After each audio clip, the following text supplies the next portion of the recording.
The Cellcast is recorded in front of a live streaming audience.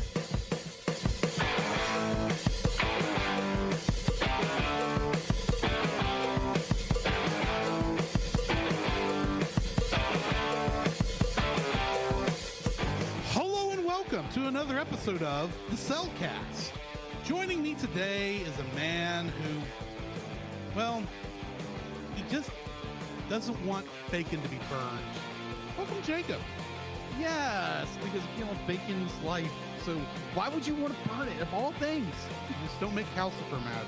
That is true. Oh my gosh, no. I feel like he may actually make this entire apartment move. That'd be just bad. That would be weird. That'd be weird. Hey, look, there's not a fire demon anywhere in this apartment, is there?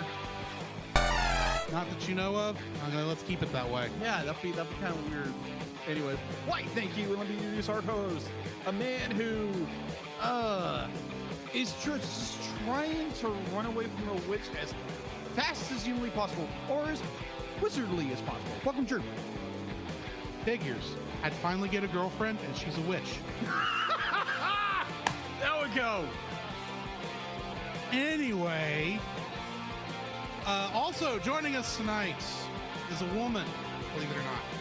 A woman who, I don't know, likes Calcifer, I guess. Welcome, Celeste. Hello. I should have I guessed. do like Calcifer. I figured with him behind you there. Awesome. He is my favorite. Right. And also joining us tonight is a man from Too Many Podcasts to mention. John, how are you? Yeah, I'm just happy that after you said, we have a woman, you didn't say my name. That would have been an interesting thing. That would have been. How are y'all guys doing tonight? Good. It's all right. So, Jacob, we have multiple guests. Yes, we do. So I think we need to have an interrogation, but not Yes. too long a one, or we'll be here I'm all a talker. You Yes, can keep we me as long will. as you want.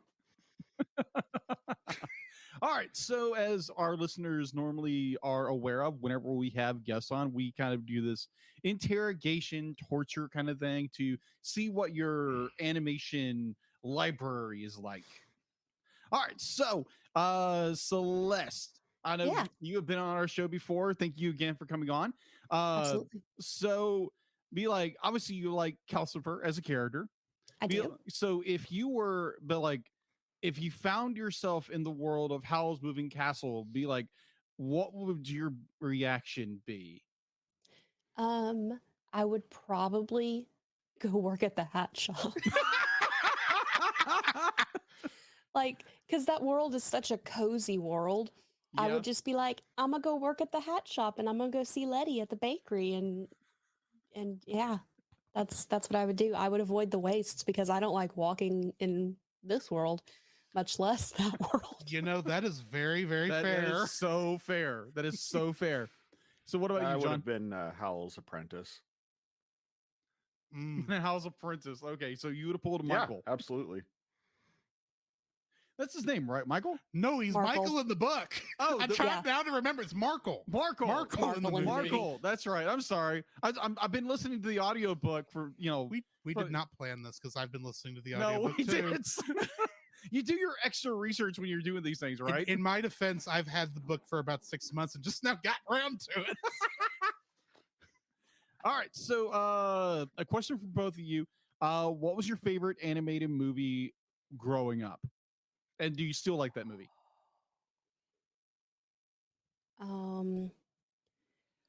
Probably it switched. It was normally a Disney movie of some sort. Okay. So I wore out the tape on Little Mermaid. Oh, nice. Fair. Like had to go buy more VHSs because I watched it so much. Wow. When You I go. finally got to the point of where I could quote that movie at like 5 without being prompted, I think I moved on to Robin Hood. Okay. Also good. That's a very good switch. It was similar-ish, maybe. I don't know. I don't understand how my brain worked. So I also have a very big love for Alice in Wonderland. Oh, Hmm. okay. That's a good book. Very, very good. I've not actually Not read a the book. It's based after a movie's book. good, It's a though. movie. I've got I was going to books say in the the brain. book is very strange. It is. Just like yeah, the behind what was going on, that was just ugh. Anyway. What Never about actually confirmed. yeah, never actually confirmed. I agree. It's more a lot of weirdness it's surrounding a lot the of production weirdness of to that say book. that. It's a lot There of is. weirdness. But there again, it was a different time. It was different century. Let's say that. But we don't, whatever. Mhm. We're not going to talk about it here on the podcast. That's not what we're here to talk This about. is not a history Exactly. podcast. Yeah, sorry. Or a book podcast. Not yet, anyway. What about you, John? You know, I completely ignored Celeste's answer because I was too busy trying to think of if I That's fine. I don't think I really had a favorite animated movie per se. I was trying to think back if there was one that I would watch repeatedly. And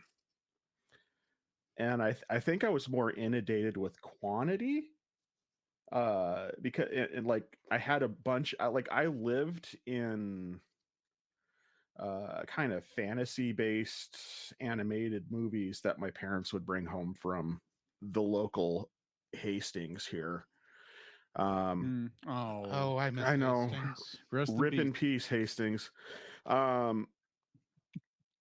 But there's two movies that did come to mind when I started really diving in, like what movies did I frequent the most? And one was the Disney animated. I want to say it was a featurette because I don't remember it being specifically that long, which was The Legend of Sleepy Hollow. Oh, That's actually part of a. It's a two. There's a two compilation. shorts that are. It's a compilation. Yeah, of two it's different that and The short Wind in the Willows. features. But I was and Wind in the Willows, and I can't remember. Oh, it's Ichabod and Mr. Toad. Toad. yeah, That's the name of the compilation. but specifically, I would watch The Legend of Sleepy Hollow. So that should explain a lot with my storytelling. Outside of that, the other thing that came to mind was The Last Unicorn. Oh, That's yes. And I a good still one. yes, and yes, I yes, have yes. that on DVD still. So I recently acquired it on Mhm. Blu-ray. It is so good. It's so good. That is worth a pickup. but when I remember- put that in, I time travel back to when I was very young. It just sucks you in. That is very fair.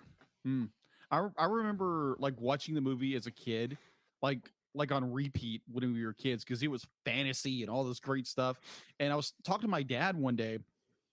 My dad, bless his heart, he's now in his 70s.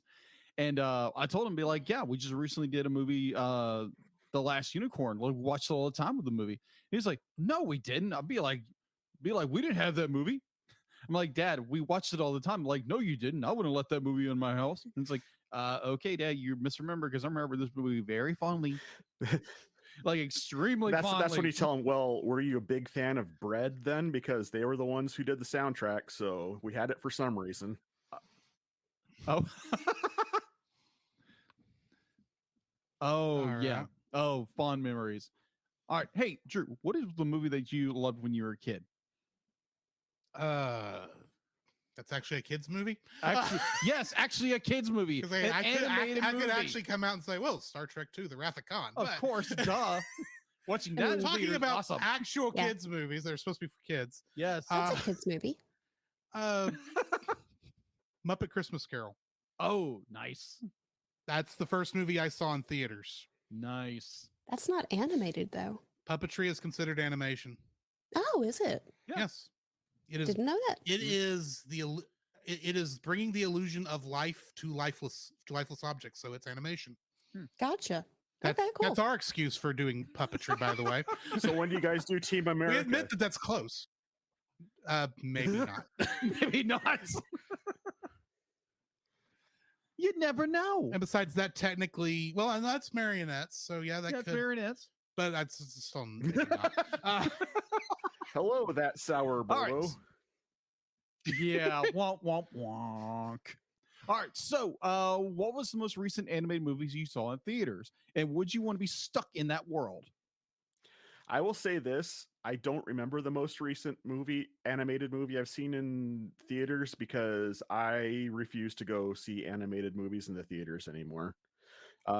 People's kids drive me nuts because they have no social decorum in a movie theater, and with my social anxiety in situations like that, I either tip fight or flight, and in that type of situation I will always go towards aggro and want to yell at people's parents.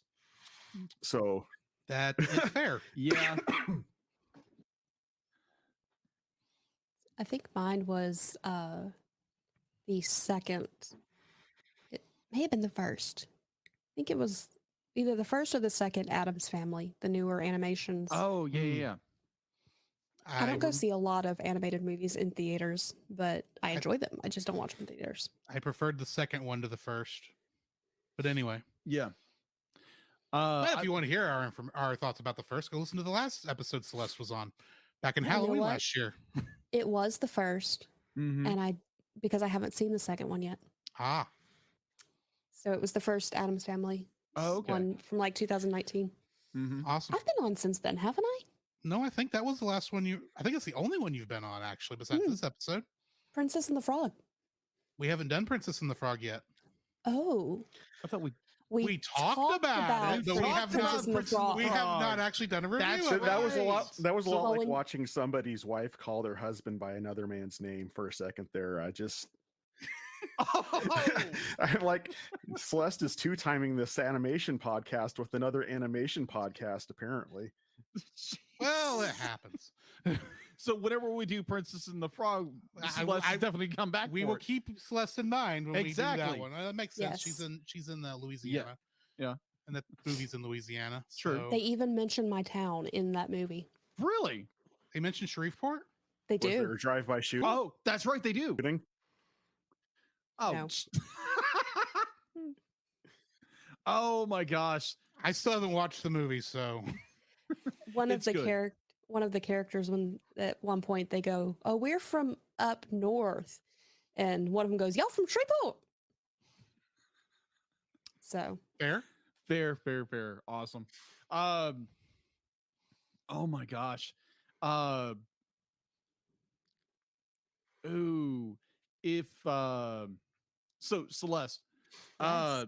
so when it comes to be like, obviously you and your wonderful husband are into anime and all that great stuff. absolutely. So what, I don't want to say that because I wanted to go more like what was an animated movie that you loved but your husband didn't like, or vice versa.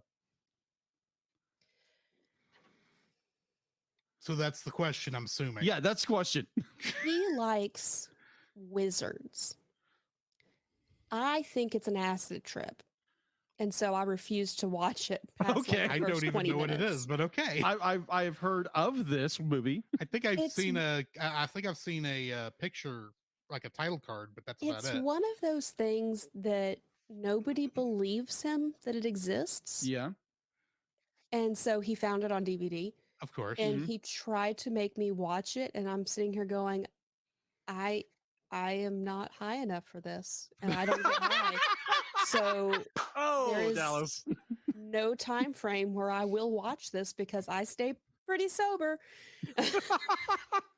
All right. There's a couple other 80s movies I could say this about. Right. Some So- that our friend has forced us to watch. Oh my gosh, yes. Chase. Anyway, So what was a movie that be like you love, absolutely love, but Dallas is like, nope, can't watch that. Sorry.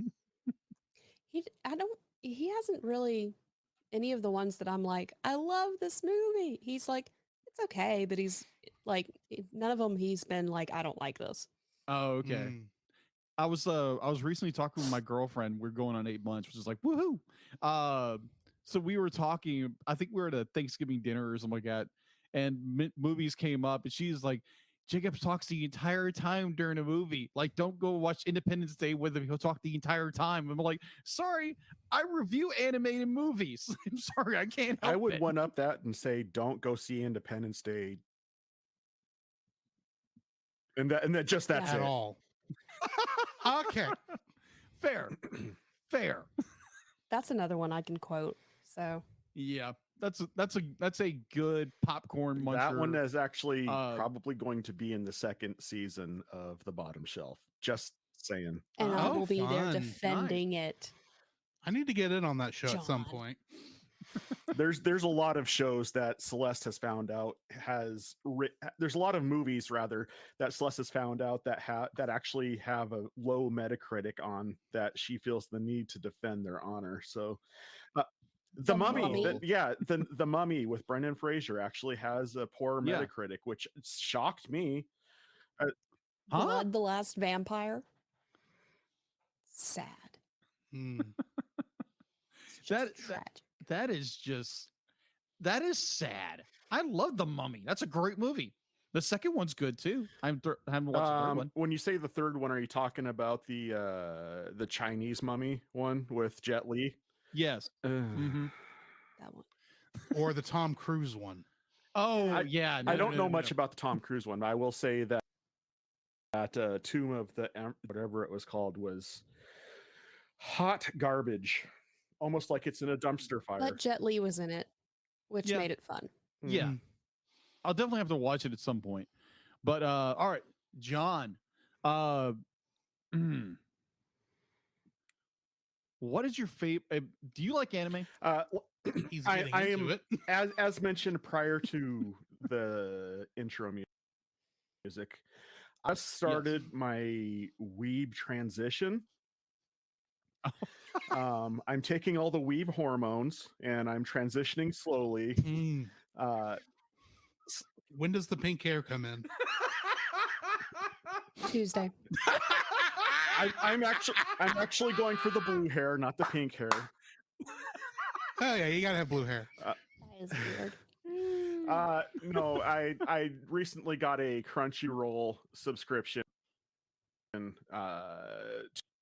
because I volunteered for the Gundam Watch, and Mhm. since I've been a part of that, I've been really just running wild on my Crunchyroll subscription, and I've been opening up to a plethora of all new types of anime.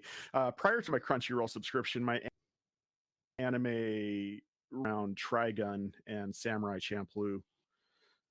Good choice. But Nice. after that, it's just and getting bigger. Mm-hmm.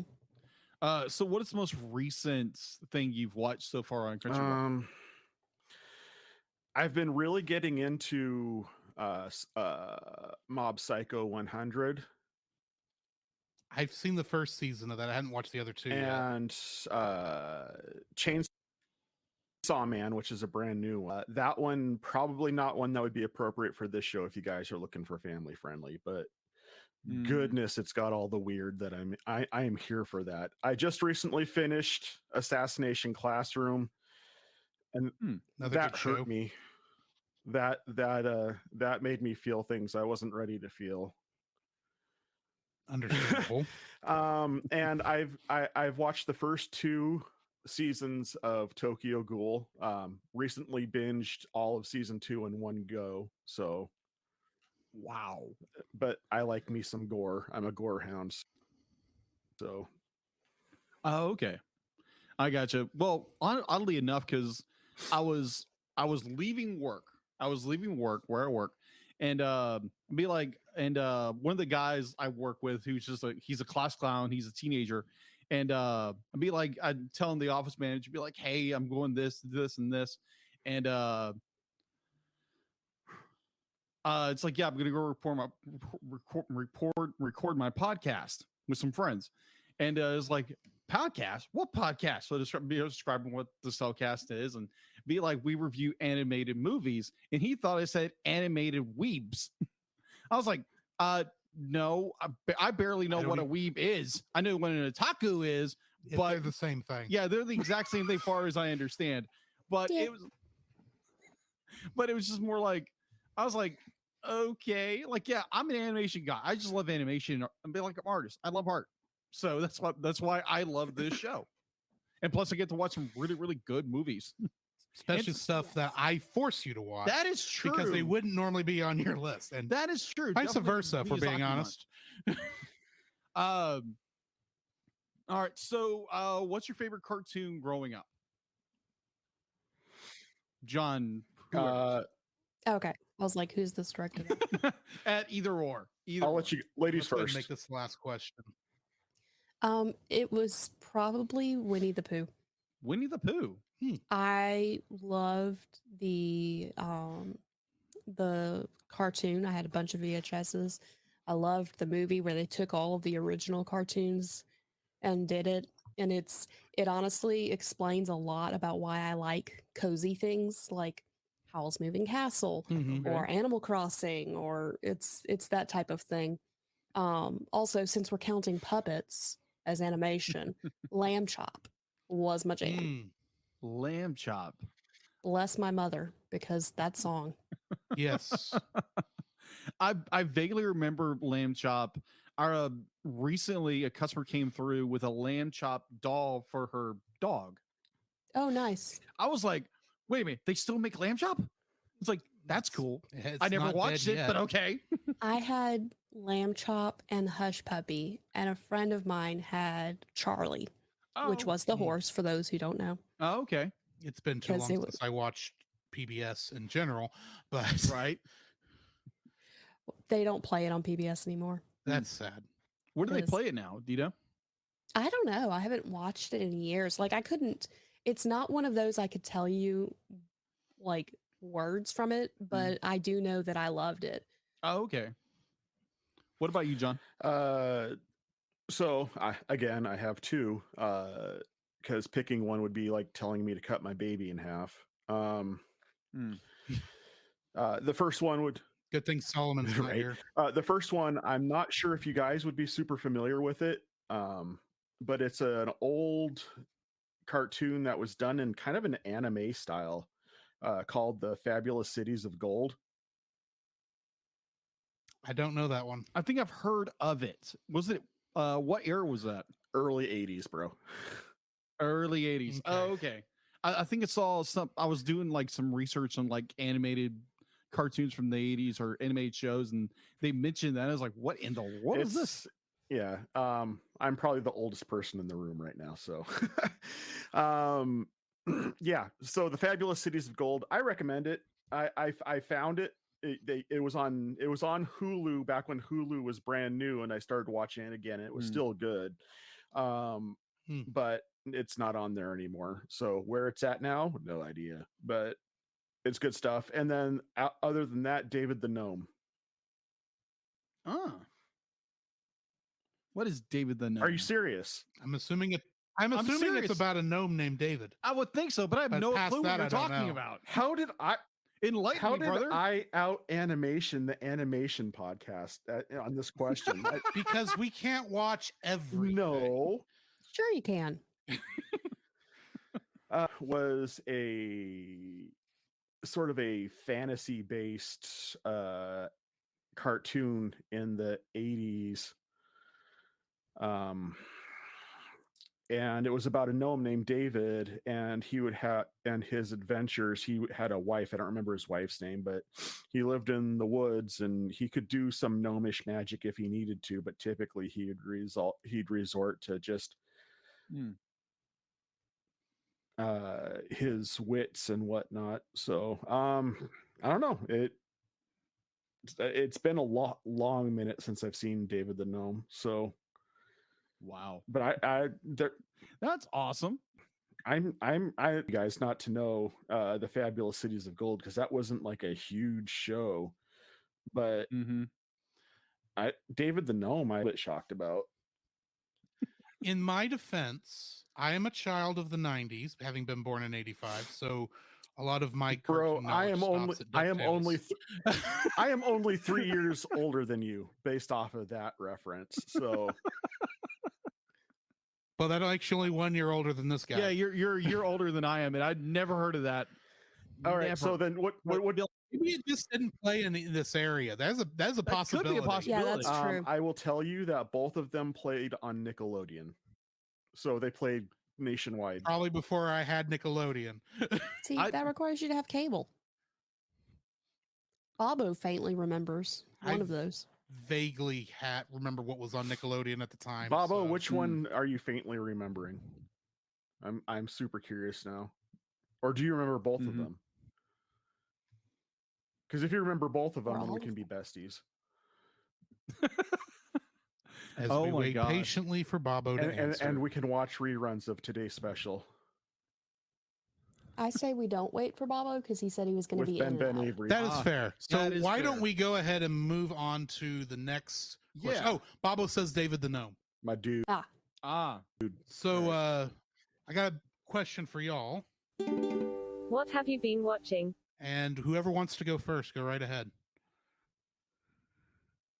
I mean, And I'd been watching Chainsaw Man and what's the other one I said? Mob Psycho 100. Those have been my big. Mob Psycho. Mob Psycho. Right. I've been watching Spy Family Good choice.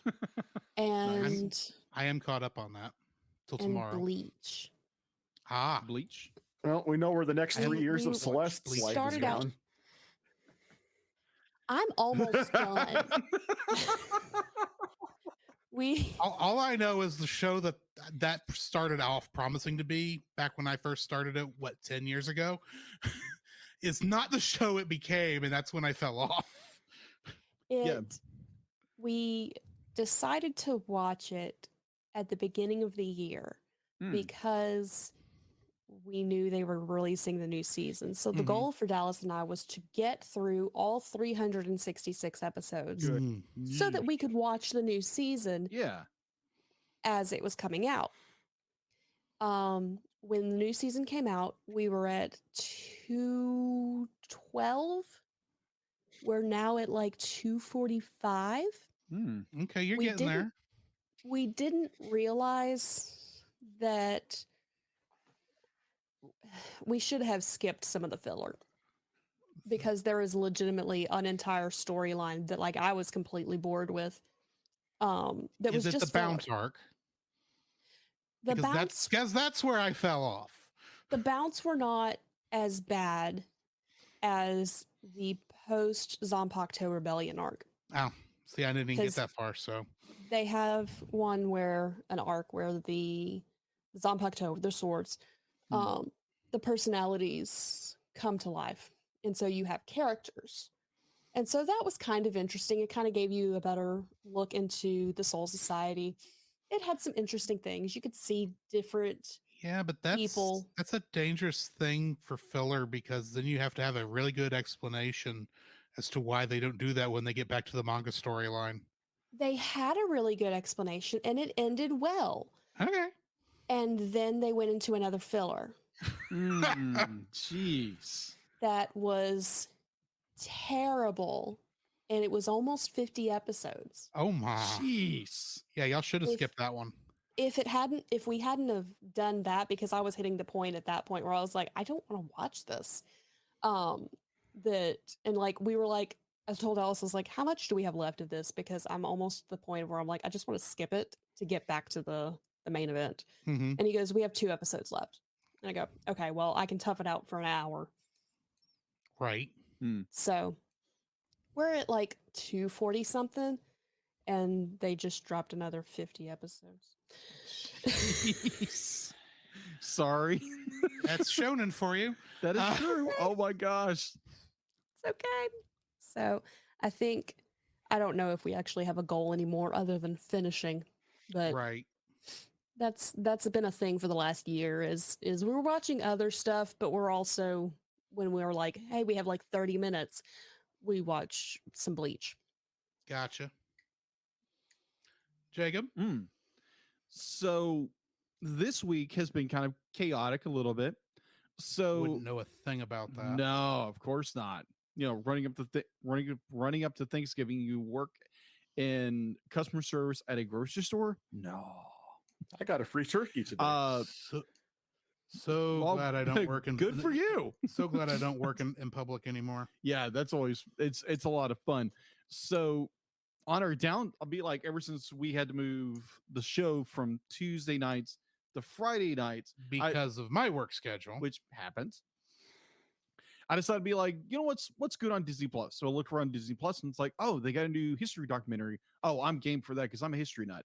So I put it in, and it's just, I put it in. It sounds like I'm putting a VHS. Yes, So you plugged in the Disney Plus VHS. Make sure you Yes. rewind, sir. Yes, so that Be the kind. people who are watching after you won't have to start it. Won't have to Yes. wait.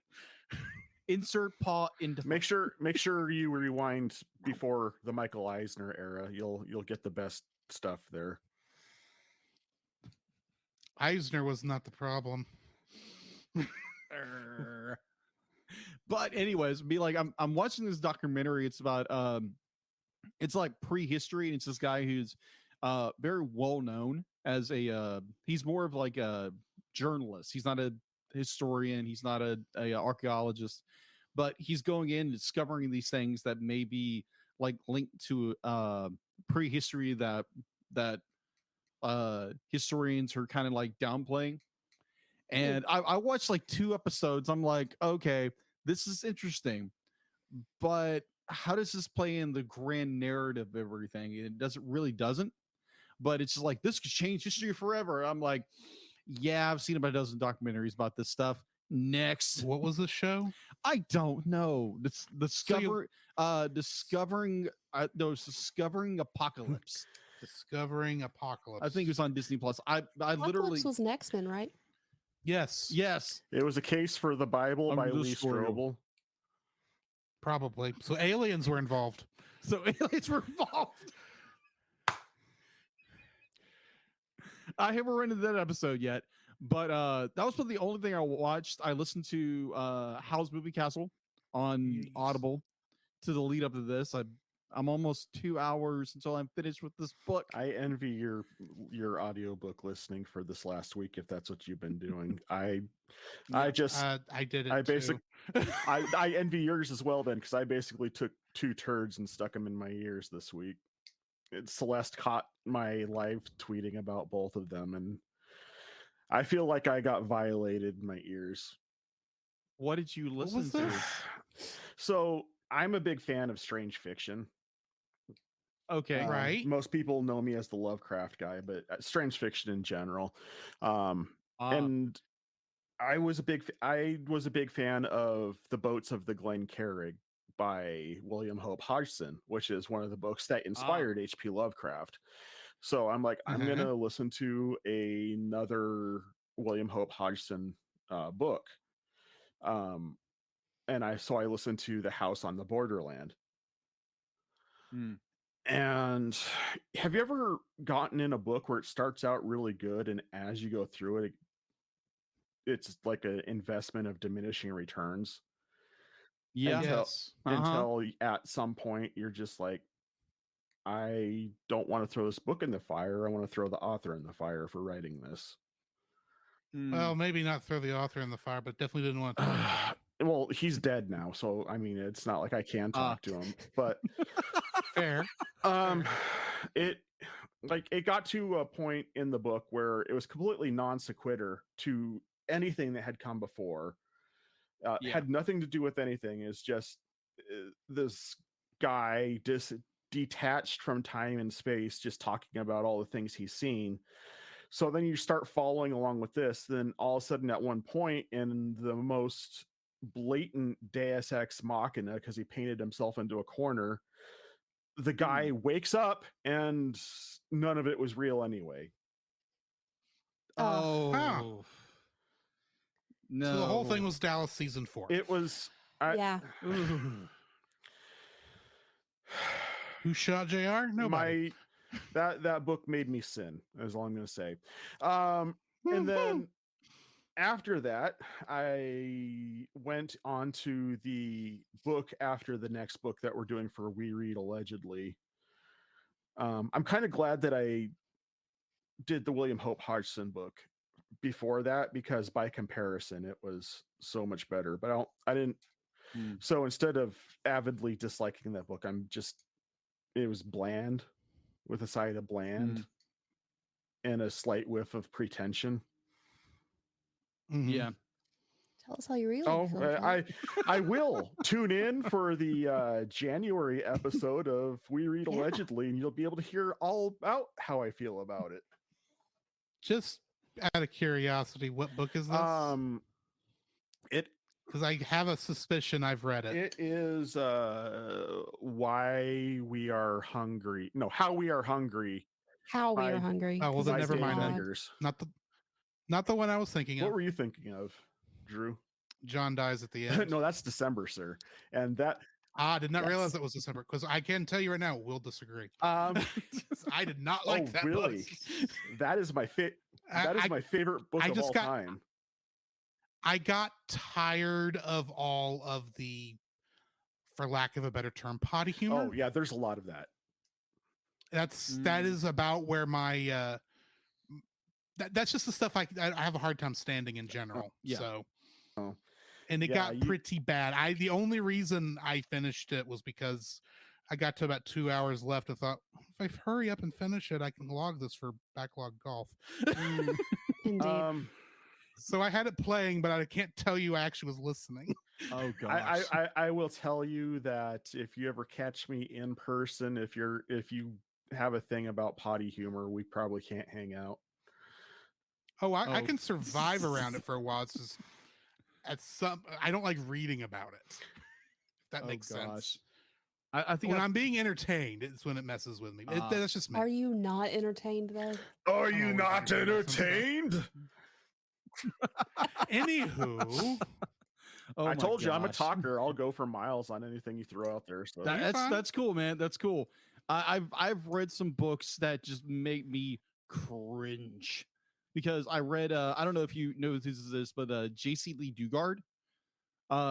She was a 11-year-old girl who got kidnapped back in I think the early 2000s or late 90s. And, Vaguely remember this. Yeah, she got freed after 21 I years. remember that. And she wrote her Yes. yeah, she wrote her own memoirs. Be like, it's my stolen life. It is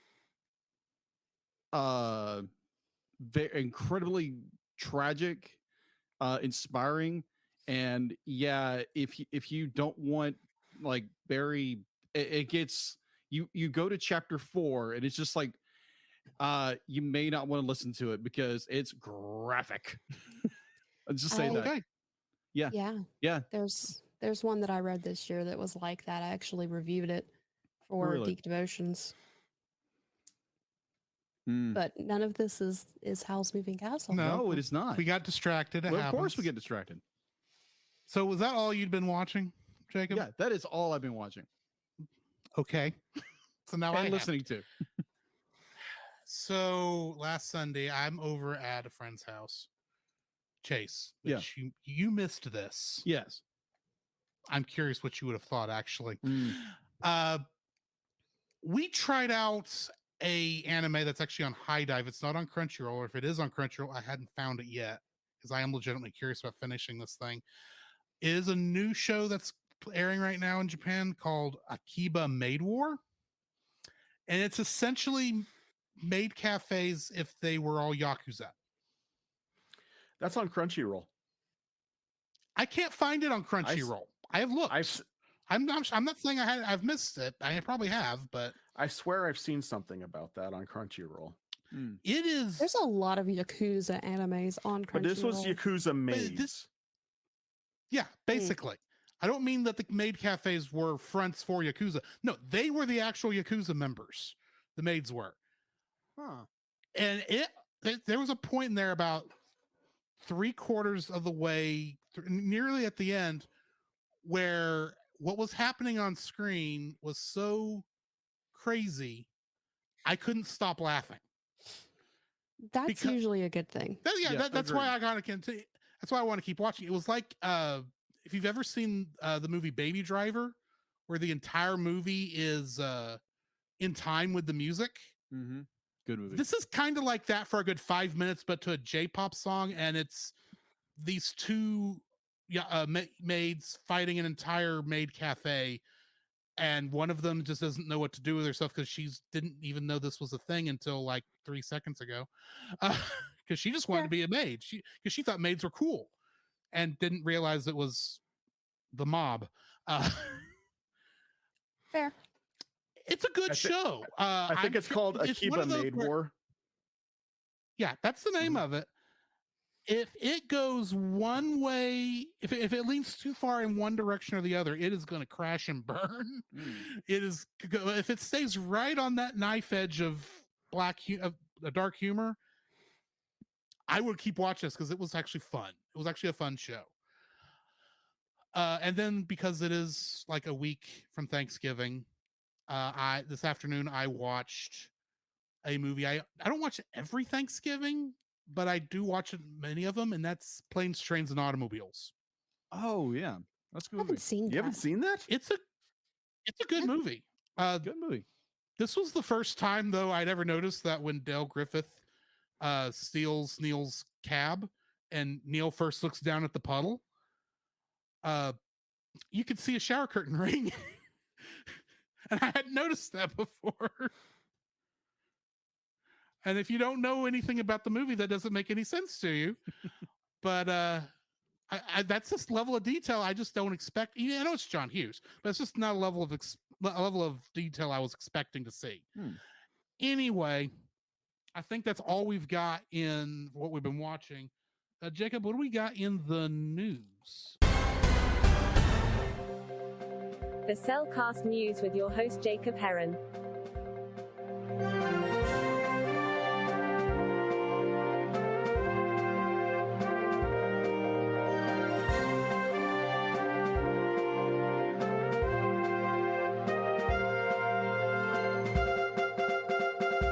I probably ought to shorten that. Why? Thank you, Dealit. And thankfully, this episode I've been transformed into something. Yet. Yes, yet is the word. Yet. All right. So going in the news, I've posted this on our Facebook for the Cellcast.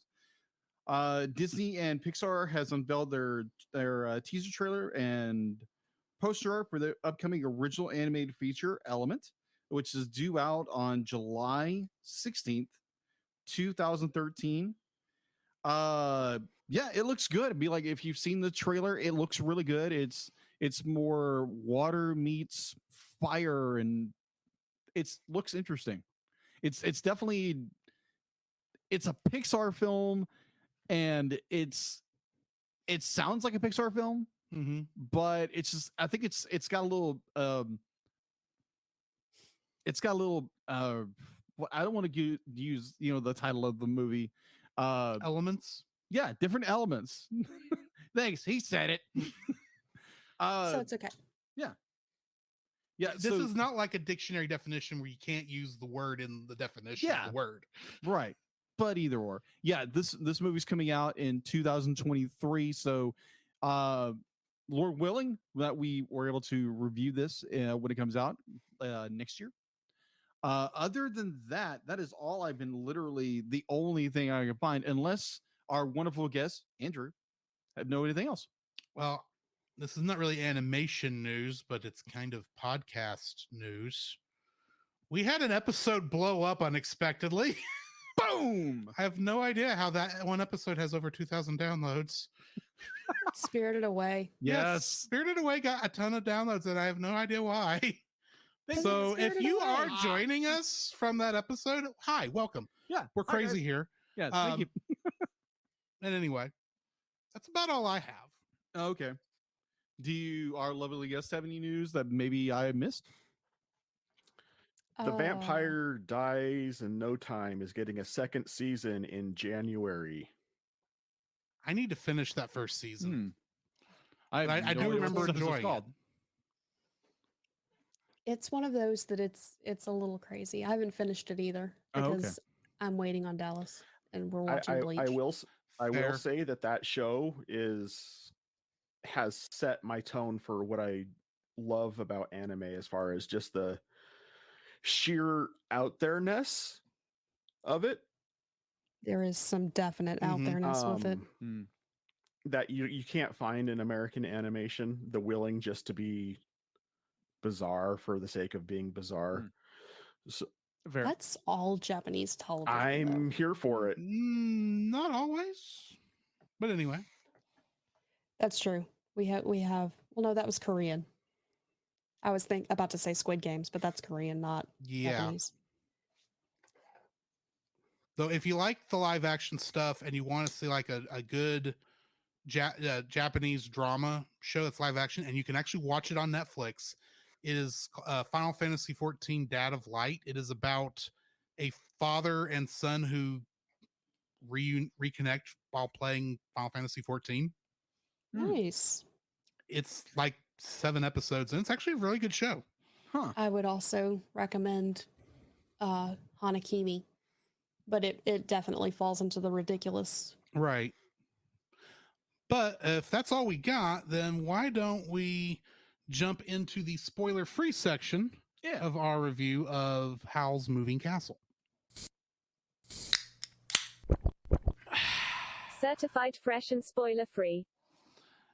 I think this is my 3rd viewing, maybe 4th. I actually have lost track of this one because this was one of the first Miyazaki films I watched back in the day. And I definitely liked this originally more than I liked Spirited Away. But I think that's just because there was more action in this than there was in Spirited Away. That's why I kind of gravitated to it early on. But this one, I really do enjoy it. It is, I'm not going to say it's my favorite because I think I still prefer Kiki over this. But yeah, it's a good movie. I think everyone should watch it. It's definitely family friendly. Gigi is best cat. Gigi is best cat. That's goes without saying. This was my introduction to anime. Oh, okay. So this movie has a special place in my heart. I didn't realize at the time that technically my first introduction to anime was Superbook, but I didn't know that was anime. Fair. So Okay. I count this as this is anime. It's the first one you knew was anime when you watched it. Yes. And it was also the first one that had some cultural undertones that comes with most anime. That I had somebody who was planning on going to Japan, so they understood a lot of what was happening because they were researching the country. So they told me what was going on.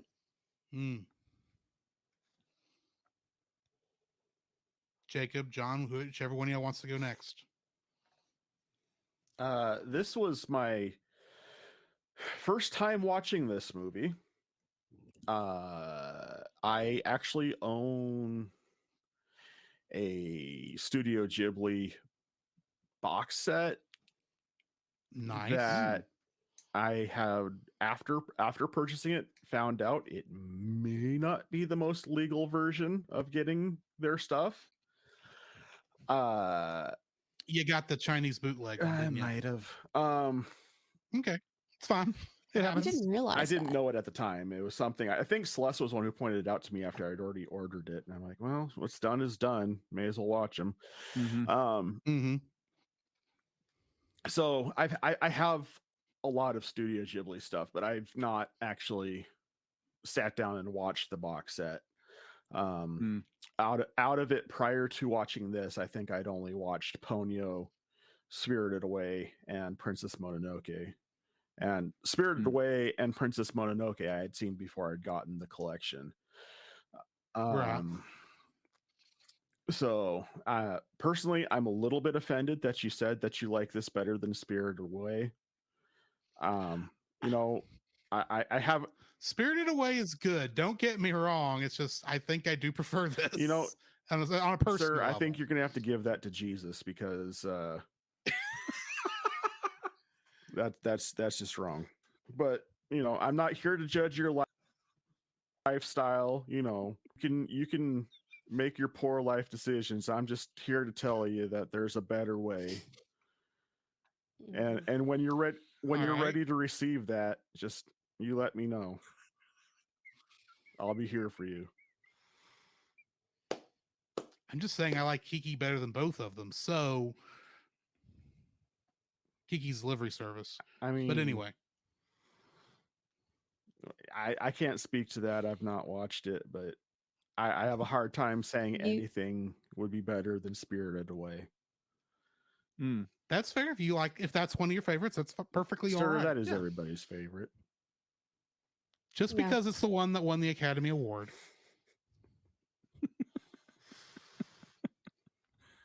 Anywho, but no, yeah, this is my first time watching it. It was a good watch. My wife dipped out on it, but it was a good time. It's definitely a slower movie. Mm-hmm. Indeed.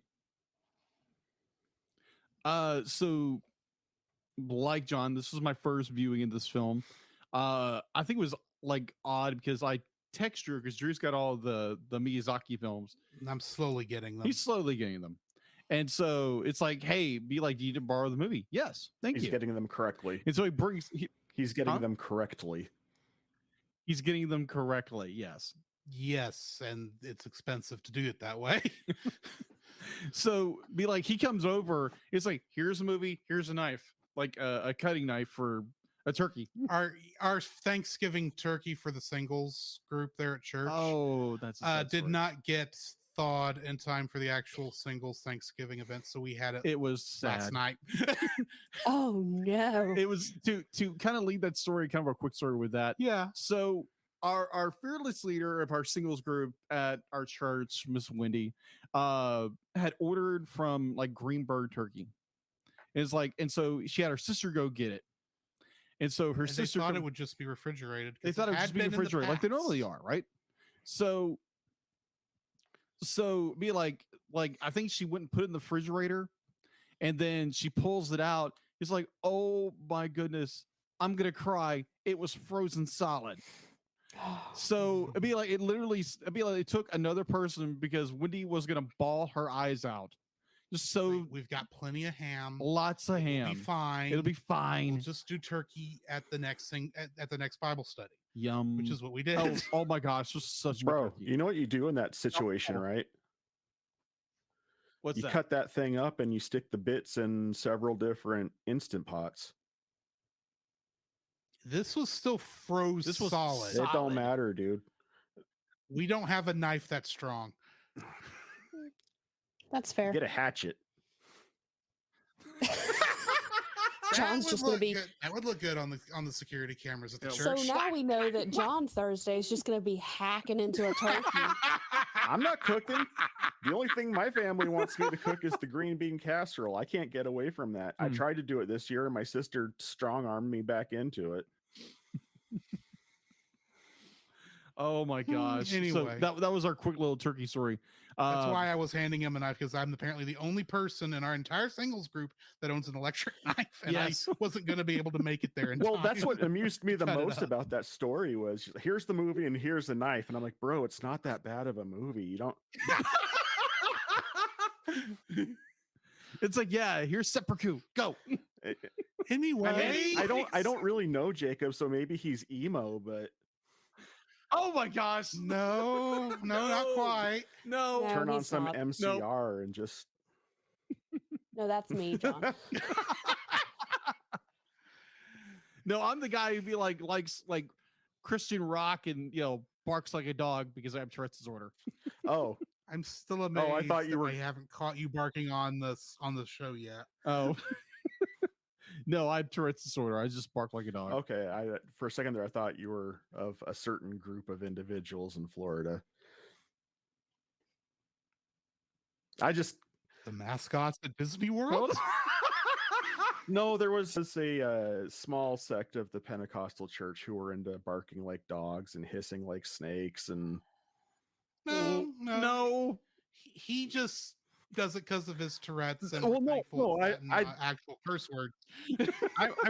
I'm fine with the Tourette's. It's just that for a second there, I thought you guys were getting into that, and I'm like, hey, I gotta go. Have I mentioned we're Southern Baptists? I would have warned you if that was the case before now. I would have been like, hey, I know you said you want to be on the podcast, you but sure? Just, you know, we're a bunch of for nuts. our brother-sister relationship, I could see you catfishing me just for your own amusement. not about that. Other things, absolutely. That no. No. No, be like I like to draw and listen to, like, you know, Christian rock music and that kind of stuff.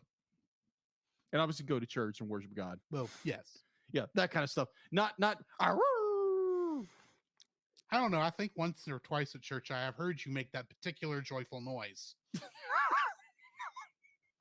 Before the sometimes you just gotta let before your the inner teen essential wolf out. oils tamed Oh the dog. yeah, the essential oils who tamed the dog. That's so weird. Anyway, Either or, that's a weird side tangent, but either or.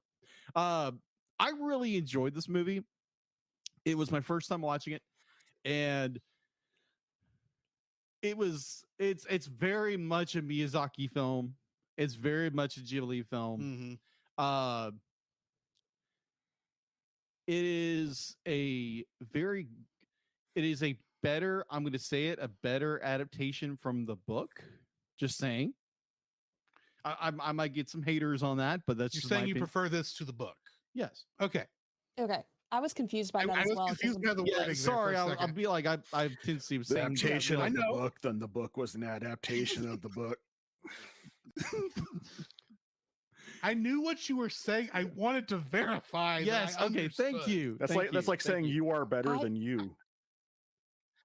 I do I will- recognize you get tongue tied from time to time. I do get tongue tied. I will say this about the book. It almost feels like it's two different stories. Yeah. Like similar characters, Mhm. similar world, but two different stories. It's Agreed. amazing what a war changes in a story. Yeah.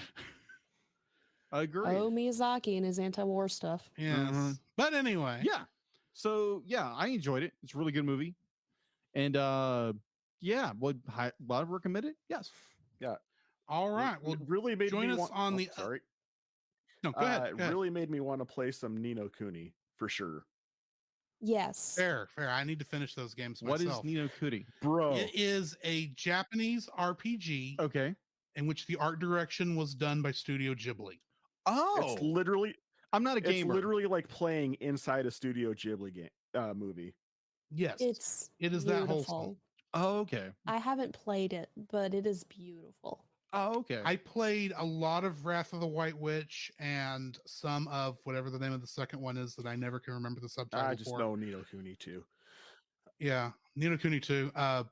And they're good games. I beat number 2. I haven't beaten number 1 because number 1 was too Pokemon-ish for me.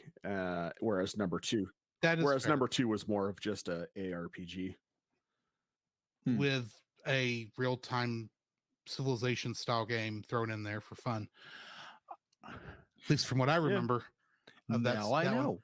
But anyway, join us on the other side of the bumpers and we will get to spoiling this film. This podcast is a proud member of Culture Box. Whether you enjoy geeky reviews, comedy, or original fiction, you can open up the Culture Box and find something excellent for your soul. Point your web browser to culturebox.media. This week, we suggest checking out Geek Devotions. Geek Devotions is a collaboration of devoted geeks that are devoted to letting people know that they are loved. They are not just a podcast. They are an entire network of shows, podcasts, and YouTube videos that are designed to encourage and challenge people in the geek community, bridging the gap between their faith and their geekdoms. They produce a weekly geek culture-infused devotional. There is their podcast, Com Talk. There's another podcast where they read books, allegedly. There's also another podcast where they look through the Gundam Watch. And if you like movies, just like we do, you can check out them reviewing bad movies over at the bottom shelf. So you can find all their content and more at geekdevotions.com. The Cellcast would like to thank the following patrons: Josh Adams, Ashley Ruiz, Book of Gaming, And Paul J. Get your Powers. name on the show, plus uncut episodes, early access to the Cellcast Plus reviews, and special art from Jacob. Please donate to us on Patreon. Diva, we really need to get Paul J. Powers added to the patron list. Oh, you're working on it? All right. Thanks. The following is a spoiler-filled review for the movie Howl's Moving Castle. Listener discretion is advised. Howl's Moving Castle, also known as Hayaru no Ugoku Shiro, was written and directed by Hayao Miyazaki and is based on the novel by Diana Wynne Jones. Getting into the cast on this, we've got young Sophie, played by Emily Mortimer, and she played Holly Shiftwell in Cars 2. That was, believe it or not, Mater's love interest, I believe, in that film. Oh, never saw it because I heard it was garbage. It played at the Walmart I worked at for a bit. Oh, I know more of that I'm movie sorry. than I care to know. We'll have to review that eventually. Anyway, We'll get there. We'll get there. old Sophie was played by Gene Simmons, who way back in the day played a character named Sarah Brown in Guys and Dolls. Not that Gene Simmons. No, not Yeah. that Gene Simmons. Howl was played by Christian Bale, who, of course, after this would go on to play Bruce Wayne and Batman in the Dark Knight trilogy. The Witch of the Waste was played by Lauren Bacall, and in the 1974 version of Murder on the Orient Express, she played Mrs. Hubbard. Calcifer was played by Billy Crystal, and he played Mike Wazowski in Monsters Incorporated Mike Wazowski. and Monsters University. Mike Wazowski, you forgot to file your paperwork again last night. Markle was played by Josh Hutcherson, and he would later go on to play Peeta Mellark in The Hunger Games. Mm-hmm. Solomon was played by Blythe Danner, and she played a character named Tara Walton in the movie Paul. Letty was played by Jenna Malone, and she would go play Johanna Mason in The Hunger Games. Honey was played by Mary Devon, and she played the character of Summer Gleason in Batman the Animated Series. Oh, You know, the reporter yeah, that was yeah, always yeah. showing up, that was her. Turnip Head, aka Prince Justin, Mm-hmm. was played by Crispin Freeman, and in the movie Promare, he played Cray Forsyth. Oh my gosh. I saw that and had to put that in there. Oh my gosh. I love that movie. It's nutty, makes no sense, but it's such a good movie. That's a great movie. Madge was played by Liliana Mooney, and in The Santa Claus 2 and 3, she played Lucy Miller, the daughter of Santa Claus, Oh, okay. Tim Allen's character. So is she going to be in the new one? I assume she's in the show. I haven't looked at the show yet. Okay. The King of Ingary was played by Mark Silverman, and in the recent versions of The Twilight Zone, he played the narrator, which IMDb for some reason did go ahead and call Rod Serling, even though it's not Rod Serling. But anyway. Yeah. And Heen, the dog, was played by D. Bradley Baker, who played every single clone in Star Wars The Clone Wars. Ah, That's what, 2,000 characters? that's a lot of clones. And amazingly, they all have slightly different voices. Yeah. Yeah, very slightly. Makes me feel like when I have to have my NPCs talk to each other on playing games with strangers. Yes. Especially when you consider there's like 3 or 4 episodes where it is nothing but them talking to each Clones? other. Mhm. You're like, did they pay you well for those episodes, sir? Technically, he also was Boba Fett in those episodes too. Yes. So, yeah, there's that. The Kingdom Hearts connections for this movie, starting with Dean Bradley Baker. I say Dean, I meant D. Yeah. Only playing Heen in this. He was Waka in Kingdom Hearts. Waka waka. Will Friedle was additional voices in this, and he would play Cypher in Kingdom Hearts. Wait a minute. Will Friedle was in this movie? Different Will Friedle. Oh, okay. I looked it. I double checked. It is not There's Shaggy. another one? It is not Shaggy. No, wait. No. No, it is Ron Stoppable. It is Yeah. Ron Stoppable. Yeah. Sorry. I'm thinking somebody else for Shaggy. No. Yeah, yeah, yeah. But yeah, it is him. Oh, okay. He was in, he played an extra somewhere. I don't know. where. Oh, okay. Gotcha, gotcha. He was Cypher in Kingdom Hearts. Cool. Crispin Freeman, who was Turnip Head here, played both Setzer and Will Turner in Kingdom Hearts. Suzanne Blakesley, a name that came up quite a number of times in our Tangled reviews. Yes. She was additional voices in this, but she's also the Twilight Town computer, Lady Tremaine, the evil queen, along with her witch form and Maleficent in Kingdom Hearts. She apparently plays every Disney villain at this point. Villainous. Villainous, yeah. Here. Yes. Carlos Alazarqui, I apologize if I said that name wrong. He was additional voices in this, and he played Mike Wazowski in Kingdom Hearts. We had both voices of Mike Wazowski in this. And in the Japanese dub, Akio Otsuka, who was the king of Ingary over there, is in the Japanese version of Kingdom Hearts is the voice of Ansem, Master Xehanort, and Terra Xehanort. Technically 3 separate characters. What do we got in info and stuff? All right, so info and stuff. IMDb has an 8.2 out of 10. You're able to watch it on HBO Max if you are subscribed to HBO Max. Now, While HBO Max is still being it's still active. yeah, I'm half suspecting that service is going to die if you can't tell. Produced by Studio Ghibli, obviously. Distributed in Japan was Toho, and then Disney here in the United States, and then redistributed through G Kids. Release date. This is odd. So can you guess where it originally was released? You mean like at a film festival? Yeah. I'm going to assume Sundance. I haven't looked. No, it's Venice. Oh, well, Venice has a lot of good ones. A lot of them too. Yeah, that was the weird one because it was debuted in Venice on September 5th, 2004. And then in Japan, November 20th that same year. And then in 2005 on June 10th, it was debuted here in the United States. Okay. And it's English dub. So going into the box office, it had an estimated budget of $24 million. Or the yen equivalent. Into. It's, let's see, opening weekend, it was $427,000 on June 12th.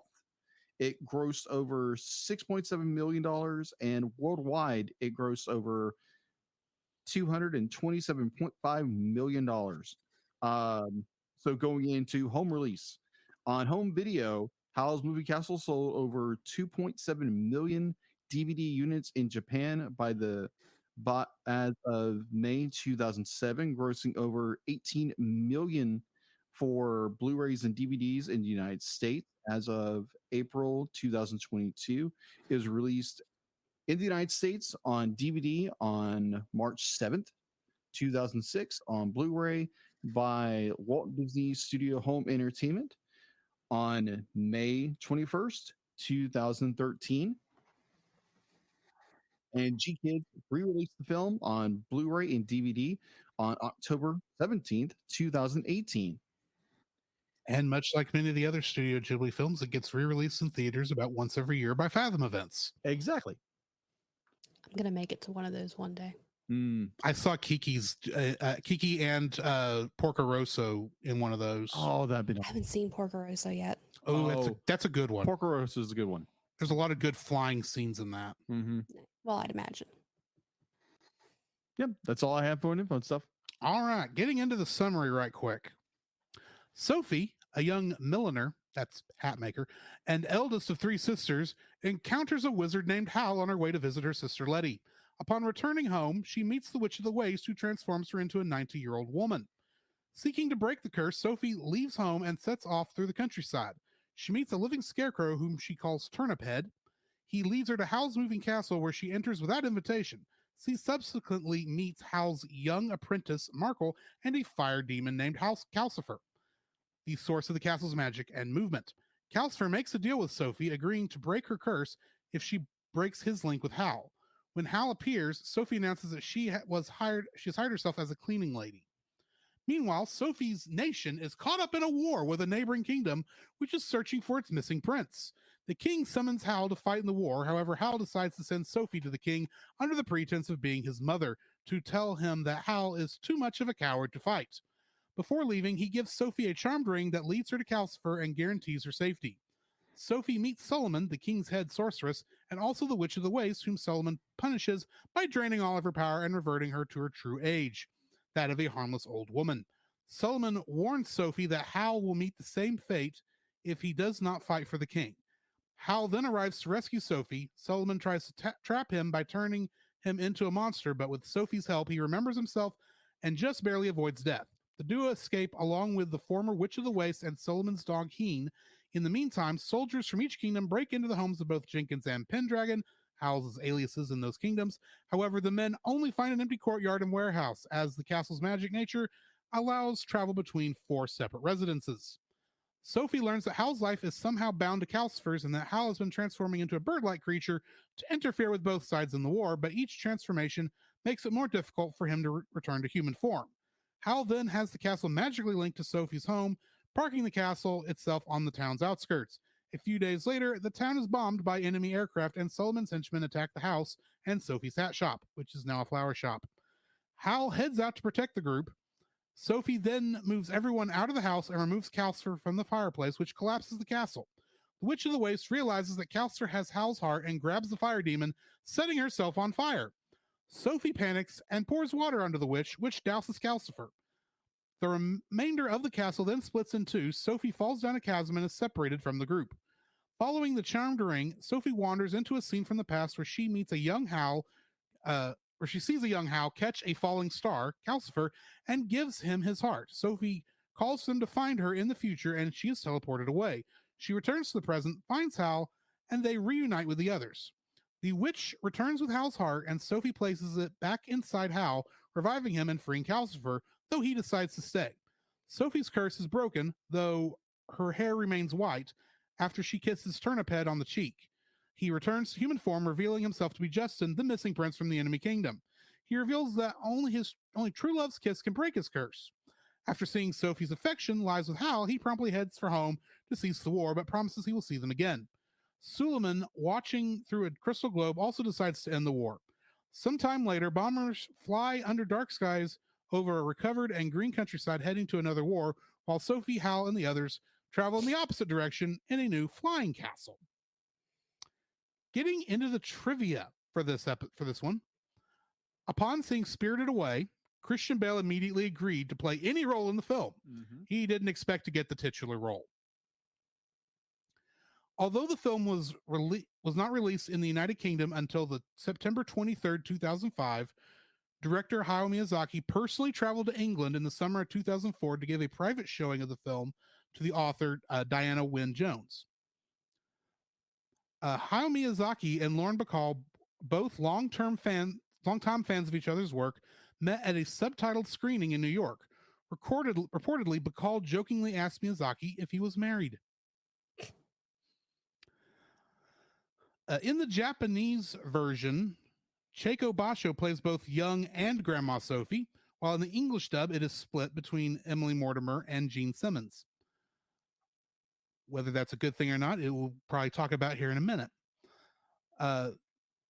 This film features a moment with Christian Bale's distinct growl, which he later uses in Batman Begins. Mm-hmm. He was preparing for the role as Bruce Wayne in Batman during the recording of this film, and that's about all I've got for the trivia for this. I had a little bit more, but I'm going to cut it short since we've been talking a lot today. Who wants to give their first like? I liked Calcifer. Like I couldn't Billy have guessed Crystal as Yes. right. Yes. Wouldn't have realized it. Billy Crystal as Calcifer is just so dang sassy. I love it. The insistence of may all your bacon burn, the Howl, she's putting me out, help. He was the comedic relief Mhm. when Mhm. things were getting serious. Yeah. And the way that Billy Crystal played it was great. And considering that he doesn't generally do voice work, he generally Yeah. acts, I'm impressed he was able to do that because it is a different process. I mean, Mhm. you're still acting, but when you're doing voice work, a lot of times you don't have the rest of the cast to play off of. Yeah. So he was legitimately just doing this in a studio. Plus, with this, since he was playing a role that was already animated, he had to match mouth flaps. Mm-hmm. Yeah. So, and which is even harder. So it just, some of my favorite lines are from Calcifer. And I legitimately will jokingly tell people, may all your bacon burn. Just, you know. Fair. It is the greatest curse I think I've ever heard. Yes. It really is. Just don't tell that to our pastor. No, that would not be wise. The man loves bacon. I have Calcifer earrings, and I wore them to church one day and wasn't thinking about it. And somebody went, "Oh, I like your earrings. Is that a character?" And I went, "Oh yeah, it's a powerful fire demon." And then I went, "Oh my god, I just someone who doesn't get anime, so it's not like it's like, oh, okay, cool." Mm-hmm. They're like, "Oh, that's nice." Do I need to call the pastor? No, it wasn't the pastor. The pastor's used to us. I bet. Oh man. John, what's your first like? Probably the same. I could say this about pretty much any Miyazaki film, but the use of color in this film, Yeah. it was always consistent with the emotion that they're trying to convey in whatever scene that they're in. Yeah. Which is something that I don't think a lot of animation studios take into account when they're animating. Most of the time, they're just animating the scenes and moving on with it. They're not using the color palette, to convey mood. And honestly, that's been a function that most movie studios have been using for a long time in live action. Like there's a reason why there's some movies that have kind of a blue tint to them or a green tint or whatever.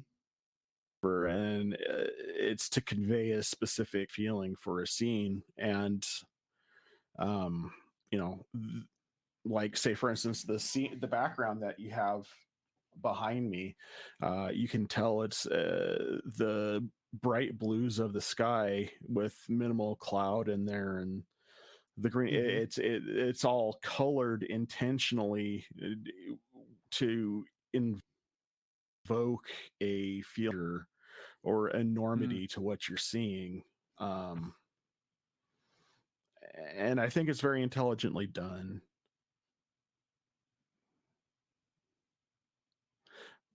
That's all I've got to say about that. All right. I stopped on you guys, and that's fine. It's all good. It's all good, man. Jacob, what's your first like? My first like is when Sophia gives Howl back his heart through Calcifer. Be like the point where like the animation in the movie's great, but when you get to the point where like Howl catches the star, be like that animation is beautiful, so wonderful, well done. And that was another scene that brought out a lot about what John was saying about the color. Yeah. Oh, agreed. Completely agreed. And that point where Sophia is putting Howl's heart back. I thought was just so well done because there again, it's in like the color palette, the use of animation, and this is 2004. Yeah. So there still is use of CGI, but it's not as prevalent because I think Miyazaki early on was using CGI, but very sparingly, not like overly used. Miyazaki did use stuff as early as Princess Mononoke, but in almost every instance he uses it for stuff that would just be incredibly hard and not look as good if it's hand drawn. Agreed. Yeah. He will completely get rid of computers though when we get to Ponyo. I think that the only movie that they've done that the Studio Ghibli has done that was completely CGI was Earwig and the Witch. Yes, which is also based on a story by Diana Wynne Jones. Just found that out. Very excited. We'll be getting it later. I will get to it when we get that far. uh, my Go ahead. yeah, my first like for this is the subtlety of Sophie's age. Oh yeah, Yes. Animation so good. throughout the entire film, because it reflects how, because one of the things Sophie has to, what her big character growth thing is, learning to actually like herself, because for the most of this film she really doesn't. Mhm. And then she feels the most where she's not really, confident or liking herself a lot, she is when she appears the oldest. Mhm. But the more she accepts herself, the younger she appears to look. And you can watch in the emotions of the story, because they will actually they change the animation where she looks, where like in a scene you'll actually see her go from being older to being younger to going back to being older. Mhm. And like, just as the emotions play across her face, Mhm. which I thought was beautifully well done, I thought. So I really loved that. I actually, Dallas watched this with me, and he goes, "Is she getting older or is she getting younger?" And I go, "Yeah, she's been doing it the whole time." And I was like, "It's every time she relaxes." And so later on, he was like, "No, it's more about when she's confident." I go, "You're probably right." Yeah. So, John, what's your second like? The voice actress who plays old Sophie. Gene Simmons. I can't say it every time. It's a different Gene I know, Simmons. but every time it's just like, it's spelled with a J. It is not the. that's why they call me Dr. Love. But no, she is fantastic in this. I had to double check to make sure she wasn't the same lady who did the suddenly forgot her name, the old witch in Spirited Away, because they sounded so similar. Oh yeah, I can't think of her name either. I have to go look at my notes. I keep wanting to call her Baba Yaga, but I know no, it's close though. Yababa. Yababa. It's both Yababa and the other one, but they sound very similar.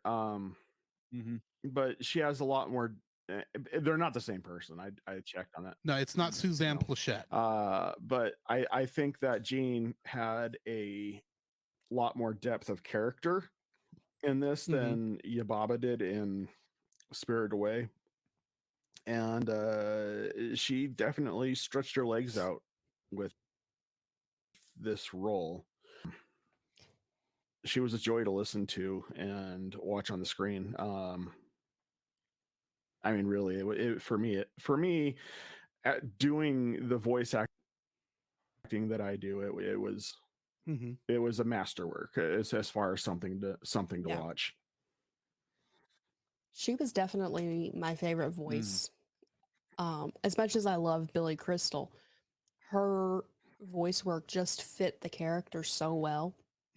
That, and I have a soft spot in my heart for old lady voices.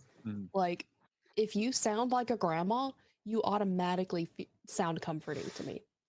And she had a certain sense of inflection that really matched the character she was playing. There didn't seem to be a whole lot of gap between the personality of the image and the personality of the voice she was giving to it. Yeah, she did a great job with that. Jacob, what is your second like? My second like kind of goes back to your first. Definitely Sophia's inner transmission to being young and old, based on her confidence, based on her but I really enjoyed definitely when she's talking to there again, I am terrible with names, people. The individual that she has to go to she's pretending to be Howl's mother. Solomon. Yeah, Solomon. Thank you. I'm terrible with names. Yeah, I had to go to Solomon, and she's be like, it's Solomon's kind of drawing out of her that she loves Howl. And at that moment where she goes from the old woman to her younger self, in that moment, I'm like, whoa, that is freaking amazing. Like that beautiful transition they do with, you know, going from the old Sophie to young Sophie, and then just metamorphing back into her old self. And that burst of emotion. And throughout the entire movie, like, you know, Celeste has said and everybody else has said, that it's all based on her emotions. It's based on her confidence in herself. And for someone who has struggled with their confidence their entire life, this guy included, that is just it's so well done. Oh my gosh. Because by the end of the movie, be like, she's kind of back to her young self, because she's started to believe in herself, kind of like Howl believes in her. And when you struggle with that you don't like yourself or anything like that, be like, I could see that. But when you have people in your life that are like rooting for you and cheering you on, and they see the potential in you and you just don't see it, be like, it's comforting when you finally start to, when God kind of opens your eyes and be like, hey, all these people, you know, are rooting for you. Have confidence in yourself, because I have confidence in you. Be like, I died for you. So have confidence in yourself.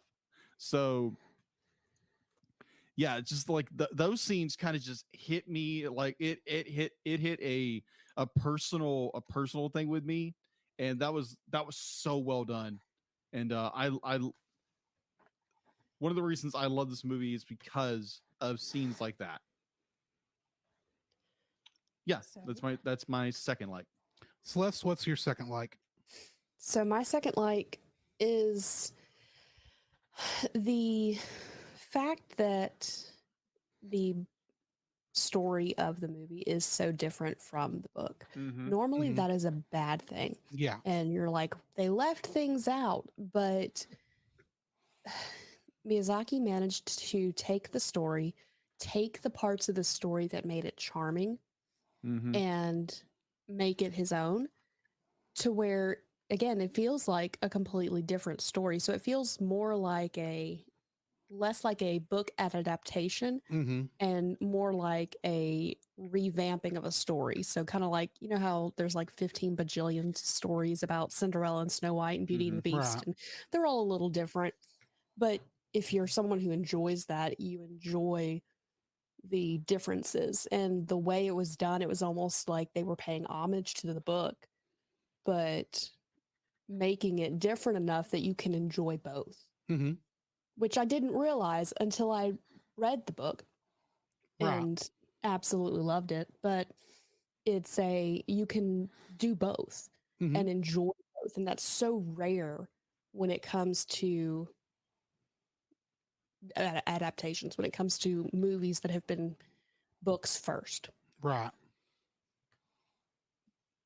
So my second like for this is the entire scene at the palace, from the time you know, she's helping, she and the Witch of the Waste are trying to climb those stairs. Good night. Which that's a funny scene just in and of itself.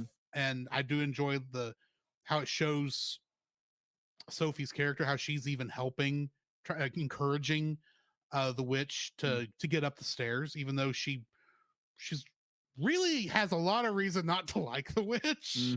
She's still at least trying to say, no, you can get up here, we're almost there.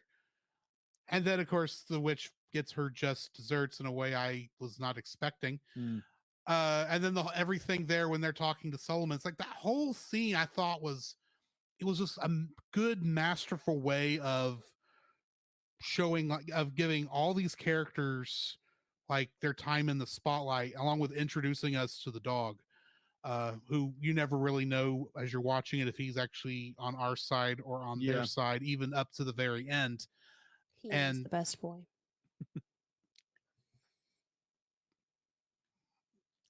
I like Bond from Spy Family better. No, in this instance. Oh yeah, yes, he's a good boy in this one. I'll give you that. Absolutely. But I do like, I just like the entire sequence, even to the point where you can tell that Solomon doesn't believe that Howl's version of the prince or the king is the real one, and like 3 seconds later after he shows up, that's when the real one shows up. Oh, that was perfect. That was well well done. It was just that entire section is just like, I have nothing wrong with any of this, and it's just perfect in my opinion. So yeah, that is my second like. Jacob, since why don't you go ahead and give us your first dislike? My first dislike. Now this is not a be like, oh, the animation's horrible, rah, rah, rah, kind of thing. Mm-hmm. But like when you first, like going into the film, you see Howl's moving castle, and No, we're on the same page on this, aren't we? I think so. Maybe there's waves going on here, but Again, this happens when you do this for almost 5 years. Watching the scene where it's the Howl movie castle and it's moving, and it's just like, this seems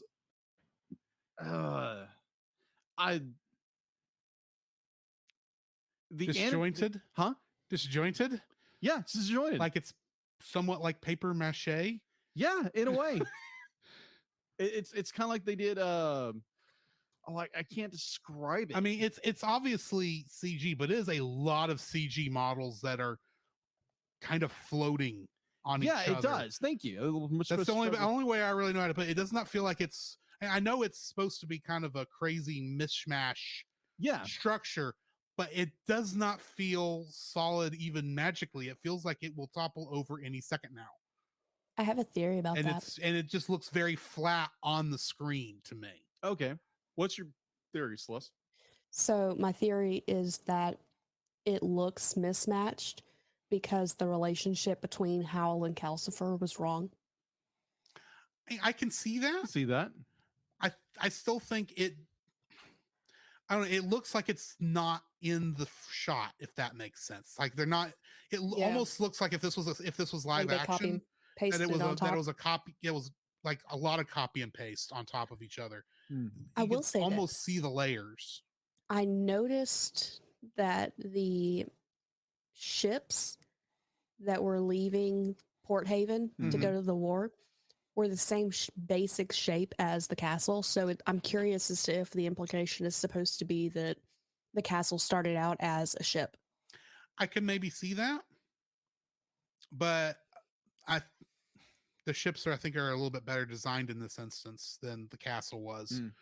I don't know. It's just as much as we see it, there some shots where the castle looks great. Don't get me wrong. Agree. But then a lot of the distant shots where you're seeing the whole castle, it just feels like I said, it feels like it was animated separately and then thrown onto the background, which technically that is what happened, but it's not supposed to actually look like that unless it is a 70s Saturday morning cartoon. Anyway, I jumped on yours. No, you're good. Oh, you want me to move on? Celeste, what's your first dislike?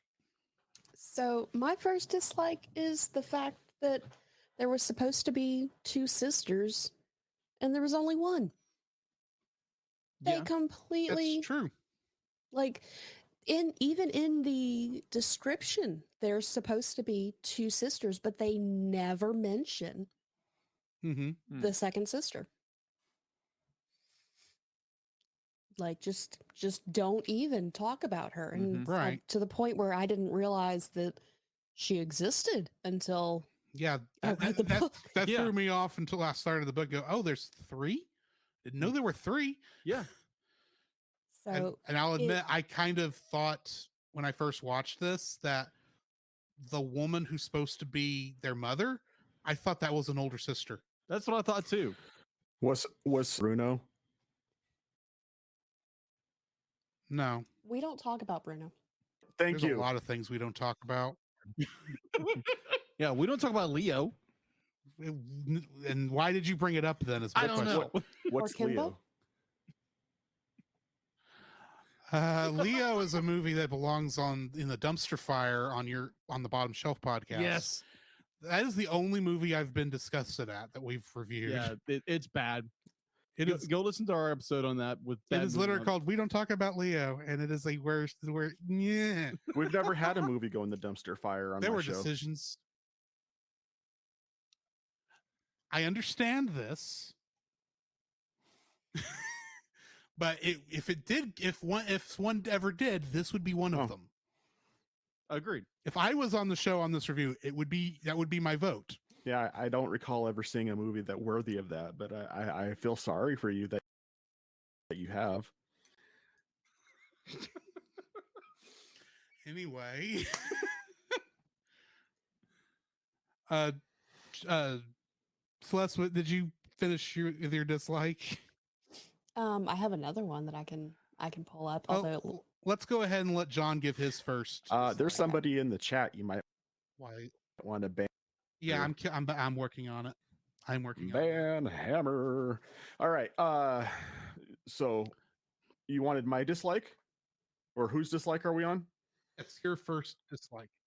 Your first Mine. dislike, sir. Yeah. Okay. So, like I said, my copy of the Miyazaki, the Studio Ghibli might be a bootleg, and sometimes the quality of it dips.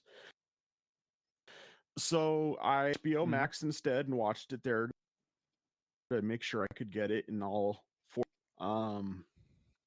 So I have gigabit internet here. I'm set Nice. up. I'm jelly. Best possible scenario. When I was watching it, there were times where the fluidity of the animation stutter, and it was driving my eyes nuts. And especially when I have an appreciation for Ghibli films and the quality of animation that goes into it, and when it seems like there are missing from the animation sequence, it kind of shudders a little. And, objects are moving. It like the scene as a whole, you don't notice it, but at particulars and things just jump the most bits, and it's just like, I don't like that, because I'll just sit there and fix that's wrong. And I'm probably the only person who really picked that out, but I missed it, but I wasn't watching for it in this. It's mostly predominant in the beginning of the movie, and I'm almost willing to bet, like, I have a hard time when CGI is intentionally trying to look hand drawn rather than like CGI. Right. I have a hard time distinguishing that, so the shutter may have been due to early CGI issues. If it was stuff that was physically on the castle, there was a lot of weirdness in that animation. It wasn't just that. That doesn't really fit. No, it was more of of a fluidity of movement issue for me, not so much the stuff on the castle. Like, there were times when, like, the planes would be, and they would have a shutter effect to them, and it's just like, ugh. Later on in the movie, when you had less involvement of multiple moving objects on the screen, like that, that's actually a fantastic way of putting it. When you guys would play the NES back in the day, and there was too many moving objects on the machine, and things would shudder and slow down. That was the kind of the feel I'd get off of it. It would not as drastic as you would get off of an antiquated home entertainment system, but it very similar in effect.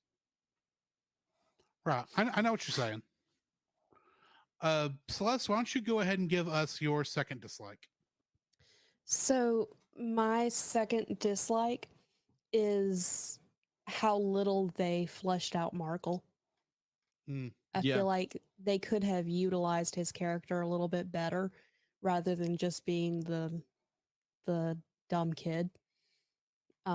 Fair. Kind of, because he clearly had some magical skills, so he could have been a bigger part of the plot. So that is my dislike. My second dislike is the addition of all the anti-war stuff. not because I'm I'm like pro war or anything like that. It's just it really I don't think it adds as much to the movie as maybe Miyazaki thought it did. And granted, now that I've read the book and see what the original author's vision was, I can see what she was doing.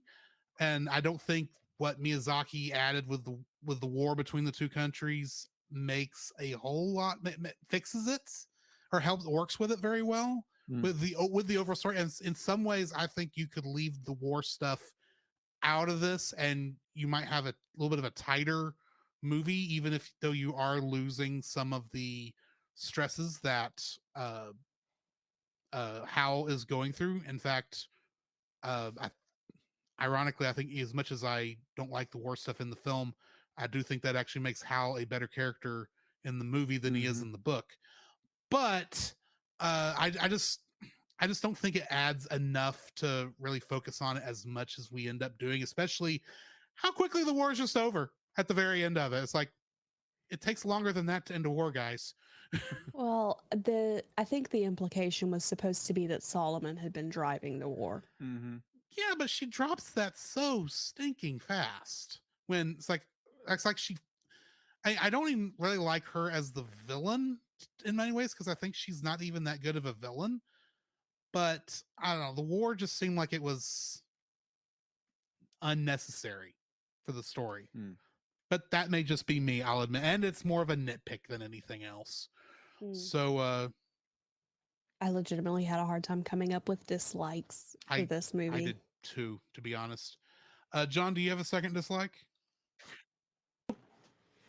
I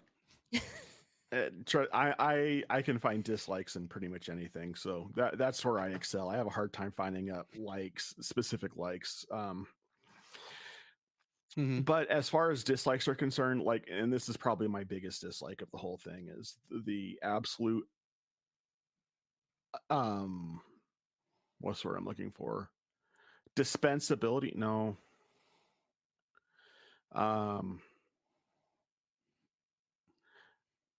Turnip Head was absolutely unnecessary for this story. He was there as an instrument of Ex Machina, and that's all he served.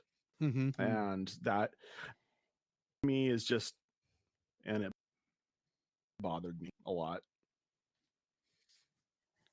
Either flesh him out and make him a genuine, as or just out of the story and work as an author and fill in the gaps narrative. Legitimately, it was just, oh, we need this scarecrow with him. And to be fair, in the book, Jacob hasn't finished the book yet, so yeah, I can imagine. Better fleshed out. That's all I'm gonna say. Yeah, he is better fleshed out. I got 2 more hours. 2 more hours. In more ways than one, he is better fleshed out. That may be the case, but all I can speak to in this movie is he was unnecessary in this movie, and I find the kiss of your true love set you free to be ridiculous. Absolutely ridiculous. Yeah, it's just like, not to mention the movie never gives any clue that he's the prince, like up until like right before. No, it's complete Deus Ex Machina. It feels like it comes right out of nowhere, and it was a fast way to end the story. It's I don't know if you guys ever to end the war plot. I didn't like. I don't know if you guys ever read Stephen King books. Some, yes. But I mean, he is there as a tool of convenience. Stephen King has those in his books because Stephen King will he'll paint himself into a corner, and it's just like, and then it magically ends. The end, and that's basically all his purpose. All Turnip Head's purpose in this movie is just like, okay, we need to end this war. Yeah, this guy is the prince in this war. It's just like, Witch of the Waste is all like, "True love, only the kiss of your true love could finish that curse." And I'm like, at no point was this idea of being discussed, unless you're trying to unless you're trying to usefulness. Or love to infatuation. Right. Because Turniphead really didn't know Sophie enough to love her. Yeah, But True. that's a problem in most media. Here's the only one I've not done yet. Yes. Second like. Okay. Jacob, what's your second dislike? My second like bounces off John's. This movie wraps up. Be like it's too quick of a turnaround for once once Howl gets his heart, everything just goes flip, and the movie's over. But like, yeah, I understand. Be like, Howl and Sophia are the main characters, obviously. But when, like John said, be like, Turniphead, be like he turns into the prince, and that's what turns the let's end the war here. And to me, it'd be like if they would have like maybe something different instead of this Deus Ex Machina kind of thing. It's like, oh, it's true love. Oh, he's the prince. War's over. Especially Really? since there's no way that they're true loves, because the story is definitely showing that Sophie and Howl are true Yeah, loves. exactly. So it's just more like, oh, here's our catch. How we nicely turn everything, to end everything. It's lazy. Turniphead is a Deus Ex Machina, and they had to come up with another Deus Ex Machina so the Deus Ex Machina could do its job. Yeah, exactly. So it's dual Deus Ex Machina. I would have been a lot happier if the Witch of the Waste would have kissed Turniphead, and then that would have turned him. Yes, there we go. That works better. That would have made more sense than how they went about it. Yeah, I know what the deal is with Turniphead in the book. Did I miss who turned the prince into Turniphead? They never mentioned it. So they didn't even think it's that far through. It's implied that it was Solomon. Yeah, but still. But that is not confirmed. Like nobody verbally said, yeah, Wizard Solomon did this, because I feel like if they had, then they would be like, your wizard attacked the prince, and that's grounds for war. Yeah. I don't know. It's just, to me, looking between the movie and the book, the Witch of the Waste in the book is a much better villain than Solomon is in the movie, in my opinion. Fair. Well, who's behind the Witch of the Waste anyway? I'm trying not to spoil anything. Thank you. I appreciate that. So yeah, since we have reached the end of our likes and dislikes, we need to give a rating for this thing. Who wants to go first? Remind me how y'all rate your stuff. We have a 0.0 to 10.0 scale where you can either full points or half points. And that's pretty much how the rating goes. And you just give a quick summary as to why you're giving it that rating. Cool.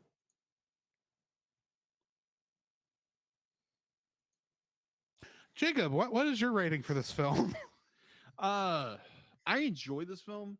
There again, be like in the midst of this discussion of how the ending of this film just kind of goes flip, it's over.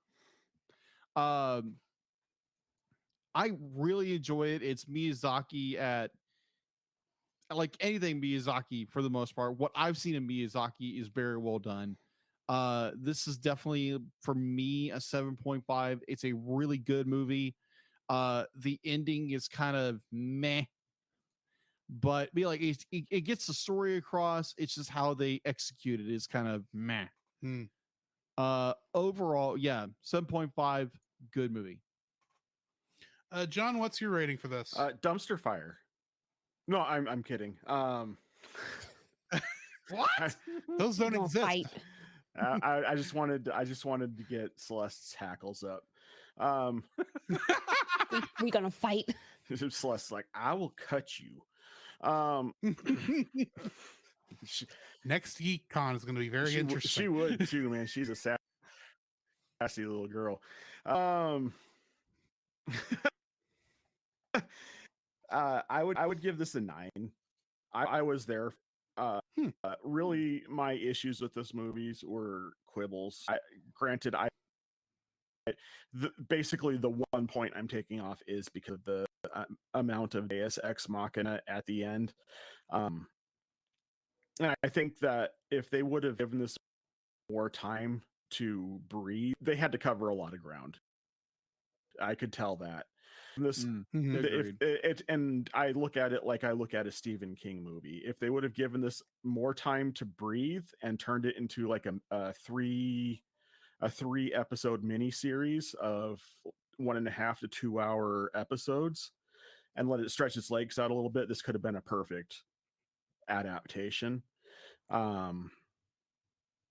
Just because the voice acting for the most part was spot on, and despite the shuddering, I still enjoyed it quite a bit, the animation. Really, there was only one voice actor who I found to be fairly heinous, but she was in it very briefly for the most part. So now I'm curious. Was it the mom? No, she fit. She was the Was it Letty? the mom fit. She was the Tilda of the series. But no, it was Letty, wasn't it? No, Letty was the comparison of Letty and young Sophie was the one who led me to realize that young Sophie was abhorrent as a voice actress.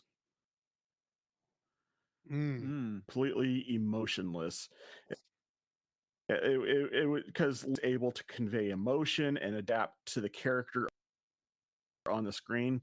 Young adult, like when you're playing video games and you got all the voice actors who are just firing on all pistons, then all of a sudden you got that one voice actor who's like, and so then I completely agree. This is an outrage to our people, and we must come to the aid of Rohan. Before it felt more like she was just reading the script, and it's just like, if you're not excited about your I think that's part of the reason why Gene Simmons in what she did just shone even so much more, because finally I have somebody who's going to hook me this character. Ugh, she was awful. And even still, I gave it a 9. So I do wonder if maybe in the original intention when they were writing this out, if they were going to have Emily Mortimer, who was the cast as young Sophie, because I have a feeling they cast her first. If they were going to have her to do both, but they realized she couldn't do both, and that's why they got Gene Simmons to come in to do the bulk of the role. Either that, or but I don't know if that's certain. Either that, or she was too busy at Kristen Stewart's School of Acting to. Oh, shots fired! Yeah. Yeah, I'll give you that right there. She does have that kind of a delivery. I'm going to have to go back now and watch Cars 2 and see that character, see how she acts in that, because I bet it's just as bad now that I think about it. Literally, that was the only thing I saw on her IMDb that was like, oh, I know what that is. Well, if all she can get is a small part film and Cars 2, which is universally upon as being the worst in the series. Well, when you shift the character over to Tow Mater as the primary character and turn him into a spy, yeah, kind of bad. It's not a good I'm resume. not looking forward to when we get to those movies. Either. No, it's not. I'm going to give this actually a 8. I think of the Miyazaki films that we've done so far, I think this is about middle of the road. I know when at the beginning in the spoiler-free section, I said I put this above Spirited Away, but that was at the time when I watched this 20 years ago or 15 years ago. This viewing, it's going above Spirited Away because I actually think it's going below Spirited Away. I mean, because I think Spirited Away actually was a much better made film than this was. But I still enjoy this story. Sir, John says you can. I want to just. I welcome you to this realm of repentance. You know, there is peace and forgiveness. Just let it wash over you. Turn the past and go forth and sin no more. Amen, brother. John, may all your bacon burn. Anyway, John, since neither one of y'all are staying for our Lower Decks review, John, why don't you go ahead and give us your shameless self-promotion? Aren't you gonna have Celeste? Where can we find you Celeste give her rating? Did we not? No. I mean, I know I've kind of been telegraphing it the whole time. I'm so sorry. Celeste, how much does you liking Calcifer make this a 10.0? Actually, it's 9.5. Oh, nice. So mostly because it's not so much that I like Calcifer, but it's I like how this movie makes me feel. Okay. Like, it has its issues, but I legitimately end the movie going, that was fun. That was a good movie. I'm in a good mood now because it's one of those it's real sweet. So that is my rating. I would agree. Like, when I finish this movie, I'm like, that was refreshing. Like, if I was to put it in a word, it was a refreshing movie. It was like a tall, cold glass of Milo's or Red Diamond. Ooh, You have Red Diamond. If I drank tea, that would mean something. Unsweetened would be nice too. So John, why don't you go ahead and give us your where we can find you at? Geek Devotions. I know yours is the longest. everything at Geek Devotions. I look, if you're interested in what I do, there's going to be a Linktree link in the show notes. Go check that out. I have I think I have 7 podcasts in my band. So, but if I have to point any out, I would say come check them at an actual play D&D podcast called Playing Games with Strangers. Celeste is a part of that crew, and we get together and tell stories and act stupid and have a good time. I also am a voice actor for a podcast today called Gaslight, which is a steampunk audio drama written by one of my brand. So go. And I'm actually in this episode. You are in this episode. I heard that today.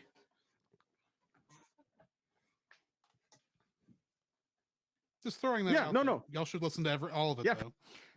Sure. For everything else, go check out my link tree. All right. Celeste, where can we find you at? You can find me predominantly on the Geek Devotions Network. I pretty much have some sort of a vocal role in everything we do, including the Gundam Watch. Even though I am not on the Gundam Watch regularly, I voice one of the little characters. Playing Games with Strangers. I'm also part of the Gospel by Gaslight. But if you find Geek Devotions, you will find all the other things. All right. Well, thank you both for joining us on this episode of the Cellcast. Definitely go check them out, guys. And thank you for joining us. Yeah, thanks, guys. Thank you for having Smooches. us. Oh, that was awesome.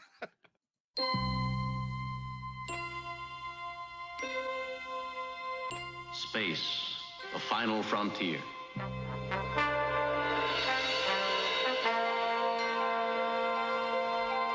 These are the voyages of the starship Enterprise. Its 5-year mission: to explore strange new worlds, to seek out new life and new civilizations, to boldly go where no man has gone before.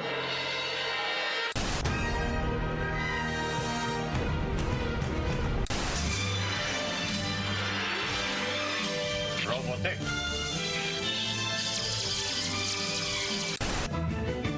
Come on now and set sail for the future.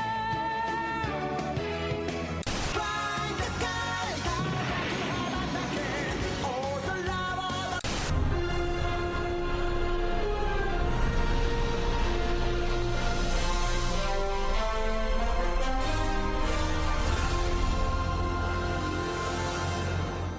All right, we are starting season 3 that now on Star Trek Lower Decks. And before we get too far into this, I want to point out some stuff that I have missed. Okay. In the opening sequences during season 2, the scene there where the ship, the Cerritos, sees, you know, the Romulans firing on the Borg cube and then turns around and runs away very fast. In season 2, they added Pac-Led ships to that battle scene. Oh, okay. And now in season 3, they added a few Klingon ships and a giant crystalline entity. Wanted to throw that in there since we have not brought that up. I got you. Also, I failed to mention that, especially with this first episode, is when I noticed that the album art, for lack of a better term, for the seasons are based on the movie posters for the Star Trek movies. So season 1 was based, it has similar things. With Star Trek the Motion Picture. The season 2 is a near replica of the Wrath of Khan Drew Struzan poster. And this one is reminiscent of the Search for Spock poster with Rutherford as Spock, which is very interesting considering the season. So we're going to start it with season 3, episode 1, Grounded, directed by Jason Zurich and Chris Kula. If you remember our last episode, at the end of the last episode, Captain Freeman was being arrested for blowing up the Pac-Led planet. In this episode, Mariner enlists her friends on a rogue mission to exonerate her mother as Captain Freeman faces a military tribunal for the destruction of Pac-Led planet. Getting into the guest cast for this is the introduction of a character that will be showing up a couple of more times in this episode, and that being Carlos Alazarqui, who we just brought up in the Howl's Moving Castle as one of the that's right additional voices. Okay, yeah. He in this episode is playing Admiral Les Buenamigo. He shows up quite a number of times and may have already actually shown up before. Really? But that's all I'm going to say. Okay. Phil Lamar returns as Alonzo Freeman. Bobby Moynihan is the voice of both Carlton Dennis and Gavin. Gavin was the guy on the Phoenix that joined the crew, and Carlton Dennis is the transporter guy. Oh, yeah. And Kari Walgreen played Sylvia Ront, the news anchor at the beginning of the episode. And this episode also features a returning Trek actor in the form of James Cromwell. Who returns playing Zephram Cochrane, or at least his amusement park hologram. Which I absolutely love in this episode. Getting into the trivia for this, at the end when they're showing the end of the news broadcast, it is shown that a small human boy has somehow discovered the solution to Fermat's last theorem, which Jean-Luc Picard was working on a solution for it during his off time, as had Tobin Dax in a couple episodes of Star Trek. This was like an impossible math problem to solve, and somehow this one little human boy figured it out. Mariner's father is given his full name, Alonzo Freeman, with the abbreviation of ZO as his nickname. It is also the first time both Captain Freeman and Admiral Freeman are seen together. Outside of being on screens. Yeah, that's right. Cisco's Creole Kitchen, as well as its alligator and dinner menu display, makes a return appearance in animated form. The last time it appeared was in Star Trek Deep Space Nine, Image in the Sand. This is on Deep Space Nine, you had Captain Cisco, the leader of the commanding officer on Deep Space Nine. This is his father's Cajun restaurant. Oh, okay. Interesting. Rutherford wears a sweater identical to one worn by Jake Sisko, and Boimler also wore a vestizon also worn by Jake when he enters Sisko's. Ketracel White Hot Sauce is a reference to the drug Ketracel White, which the Dominion used to provide the Jem'Hadar with all the necessary nutrients they needed and to ensure their loyalty to the founders. The Jem'Hadar were the shock troops that were controlled by drugs to keep them loyal, and so they would fight. Oh, okay. And now it's a hot sauce, apparently. Okay. Or at least it's named after that. Wow. This episode includes several crossover characters referenced in various forms, including the aforementioned Zephyr Cochrane, voiced by James Cromwell. He recreates many of and the episode also recreates many of the scenes and elements from the appearance of Bozeman, Montana in Star Trek First Contact. Yes. There are two non-speaking appearances also made by Tuvok from Star Trek Voyager. He was the security chief aboard Voyager. And Morgan Bateson from the Star Trek The Next Generation episode Cause and Effect. Interesting thing about Morgan Bateson, that was the one that helped them find the evidence that Freeman was. Yeah.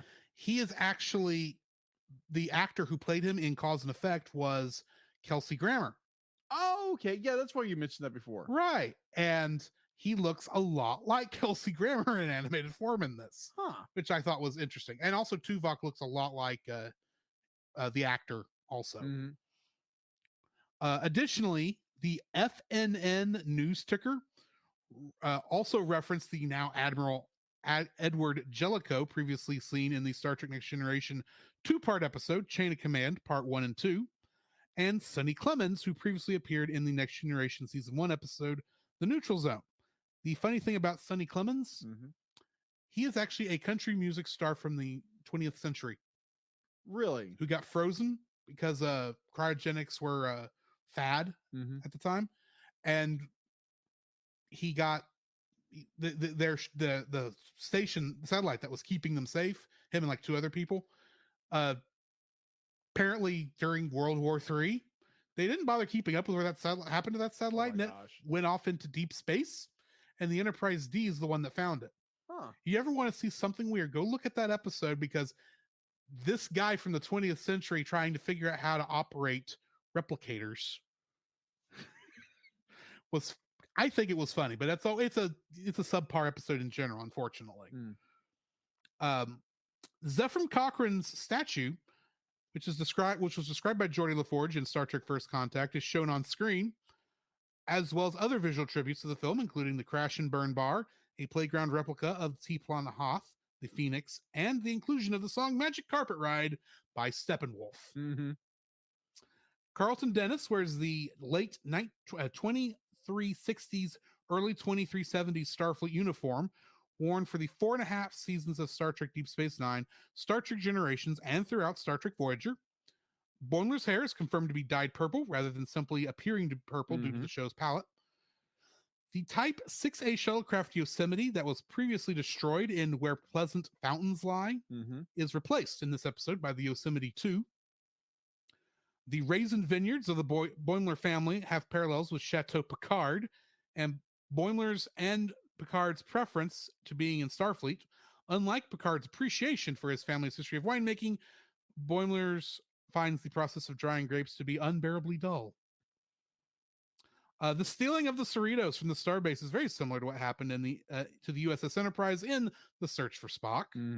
And Captain Freeman calling the Packled's plan a classic Packlet Samaritan Snare is referencing the Star Trek Next Generation episode Samaritan Snare, which first introduced the Packlets.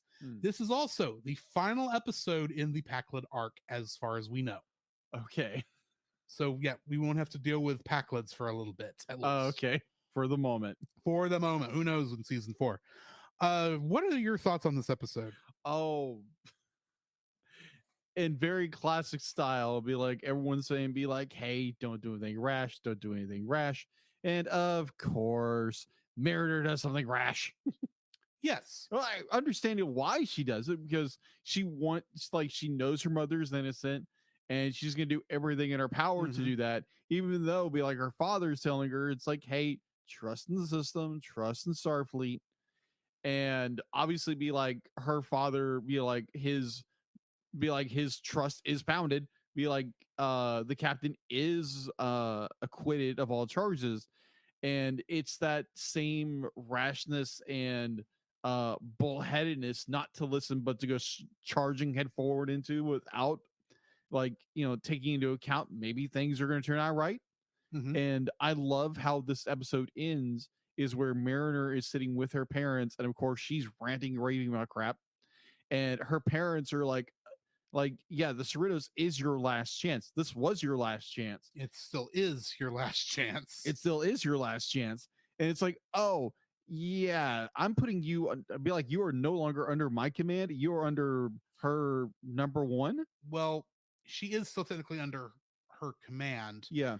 but the whether or not she stays on the ship Yeah. or gets Yeah, that's right. Because kicked out of Starfleet is Yeah. going to be up to Ransom. Yeah, Ransom. Which I'm like, when Ransom's would be like, I'm your mother now. I'm like, oh, yes, thank you. And this will come up more in the next episode. Yes, agreed. But I enjoy because the point when they do get to the Phoenix, and their very brash idea, it's like, okay, we can't beam aboard because of these these aliens, which is hysterical to me. Yes. when Tinley, being Tinley, it's like, oh yeah, we're doing an experiment with these aliens, and it's like, oh, that is disturbing but funny. Yeah. Ugh. But I enjoyed the episode. I enjoyed it when Mariner, like, it was, this is the end, be like, you are at the end of your rope. Be Mhm. like, if, be like, the commanding officer, be like is looking for any way to get you kicked out of Starfleet, this is gonna be it. Right. And when I saw that, when the entire Freeman family was together, it was like, oh, this is cool. And of course, Mariner's going off, and the captain's like, we just let her get away with everything. She literally gets away with everything. And then it's me like, yeah, this is your last chance. Be like, yeah, the Cerritos is your last chance. And I found that very good. And I was like, to me, who has not watched all of season 3 yet, watching it as we review it, it's me. It's like, does Mariner get kicked out of Starfleet? I will watch and see. I'll be like, obviously, I'm getting a reaction, but I don't know what you're talking about. yeah, of course, I not. know how it ends. I Of am course not. going Wait, nudge, to nudge. tell you. But we shall see, or at least I will see. Everyone's saying, be like, what's the last episode?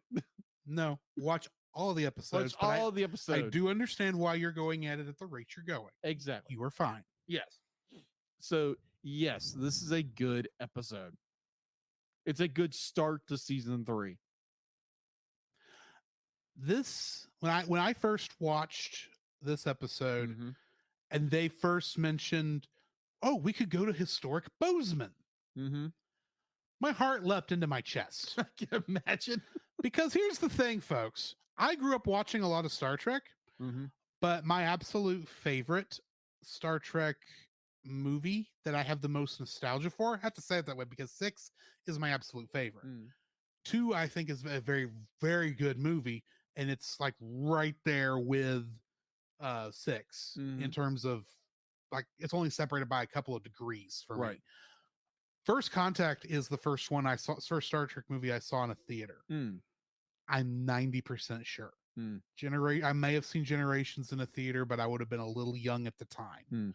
But this is the first one I definitely remember seeing in a theater. And it is, in my opinion, the best of the Next Generation movies. Okay. And it's the one that's like the least Star Trek in a way. Okay. But yeah, it's also a lot, very much Star Trek. And the whole thing with Zephyr Cochrane, and everything that was going on in Bozeman, Montana is just fun for me. So I find out we're going to Bozeman. I am already super excited to see what you're going to do here.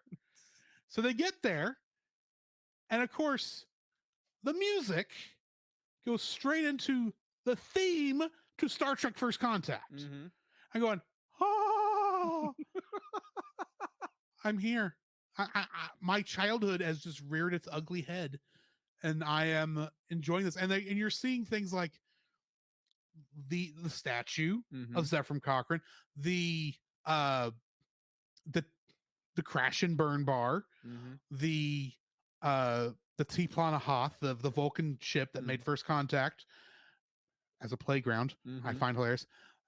And then they're still launching Phoenix replica rockets because they're actually amusement park rides. But I was like, please tell me they're going to take one of those. Please tell me they're going to capture one of these ships and use it.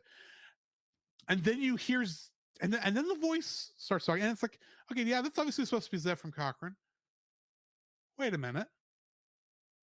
Is that James Cromwell? It is James Cromwell. They got James Cromwell to come back. I have no idea what James Cromwell thinks of Star Trek at this point, but they got him to come back to play a stupid little cameo role in an animated show on a streaming service. Dude, I'm loving you people more and more.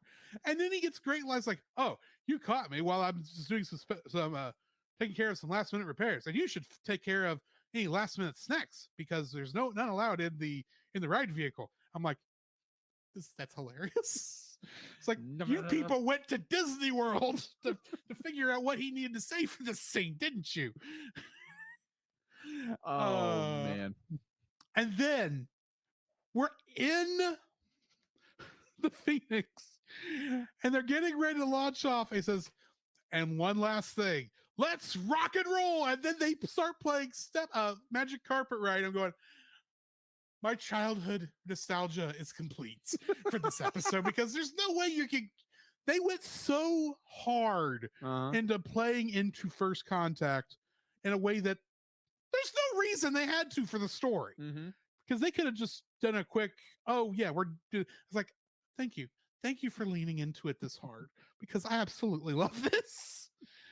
And that 5 minutes, that's only 5 minutes of this whole episode, is what stuck in my memory from this episode. I forgot that this was the episode with the pink purple aliens that attached themselves to the Cerritos till I was watching it. And then, I only saw this like 2 months ago, but even all that stuff, I especially liked the fact that the Cerritos' hull plating has not been reattached yet from the end of the last episode.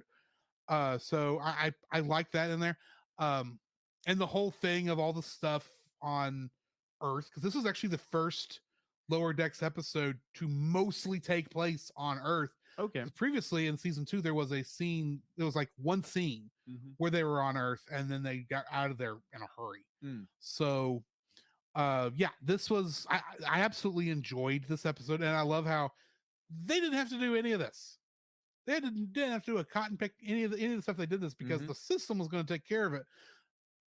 And because we're following the B plot of the story here, we actually get this nice, this is what happened in the A plot. We had 2 other Star Trek cameos, but we're not paying for voice actors for, though I'm fairly certain Kelsey Grammer would come back in a heartbeat.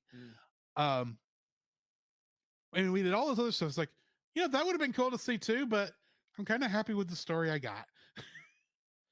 So that's my thoughts on Grounded, or at least the middle 5 minutes of it, because that's what I focused on. Right. But anyway, let's go ahead and hit the second episode tonight. Right. The Least Dangerous Game, directed by Michael Mullen and written by Garrick Bernard. On a tropical paradise planet, Mariner questions Commander Ransom on how he structures his away team. Boimler, on the other hand, makes a bold career decision. Oh my gosh. A very bold career Very decision. bold decision. In this episode, Troy Baker plays the character Sherwins. Hmm. Nolan North is both Lars Lundy and Cranch. Hmm. And we get Paul Scheer back as Lieutenant Commander Billups, Hmm. who nearly became king in this episode. Oh gosh. Remember what causes him to have to leave Starfleet and where he ended up in this Oh. episode. Oh. Oh. Oh. They only barely talk about this. Yes, they do. Oh but my they do mention gosh. it's like, because I didn't recognize it the first time I watched it because it'd been so long since I've seen where pleasant fountains lie. Yeah. I'm like, hang on, he shouldn't be going down to that planet. He's got very good reasons not to. Yeah, I was so confused on that. I was like, he would be like, no, I can't do that. Right. Also, we have another special guest star reprising their role in virtual form. That being J.G. Hertzler, who reprises his role as Klingon General Martok. Or really, at this point, he's a Chancellor. Yeah. The leader of the Klingons. Yeah. He was a major character in Star Trek Deep Space Nine. Oh, okay. This title references, the title of the episode references The Most Dangerous Game, a 1924 short story about a big game hunter who is himself hunted on an island by a Russian aristocrat. The story is often referenced in science fiction, including in numerous Star Trek episodes where humans or other sentient species are hunted for sport, including the original series episode The Squire of Gothos, the Deep Space Nine episode Captive Pursuit, Voyager The Killing Game, and Enterprise Rogue Planet. The game that they're playing at the very beginning is Batleths and Binocs, which the name is a clear reference to the classic tabletop RPG Dungeons and Dragons, while also referencing elements of the Star Trek The Next Generation board game, A Klingon Challenge. I had this board game. Not I shocking wish at all. I still had this board game. Literally, what it was is you had a board. You had this board that had the picture of the Enterprise with a spaces to move around, and you had to do these different things on the ship in order to gain access to the bridge. Okay. The bridge was locked down by the Klingon who came on and stole the Enterprise. Bear in mind, this is the Enterprise D. Yeah. Said Klingon was played by the actor who also played Chancellor Gowron in The Next Generation, which this episode also references as Rutherford was wanting to get the Gowron expansion. Okay. But it was played that board game. There was the Klingon would come on a VHS tape. You had to plug in your VCR, and every once in a while you're making rounds, he would come and say, the one who is moving now, answer me, human. Experience beach or something. He'd tell you what to do. Yeah. Like some special thing. Or he'd say the character who's closest to the engine room do such and such things. So you'd have to go do that because that's just how it worked. Yeah. Or you actually could assign ranks. And it came with like stickers you could put on there. That's probably the reason I don't have it anymore is I lost all the stickers. But it was a cool little fun board game. Okay. I kind of wish I still had it, even though the VHS part would be a little hard to use at this point. Yeah. But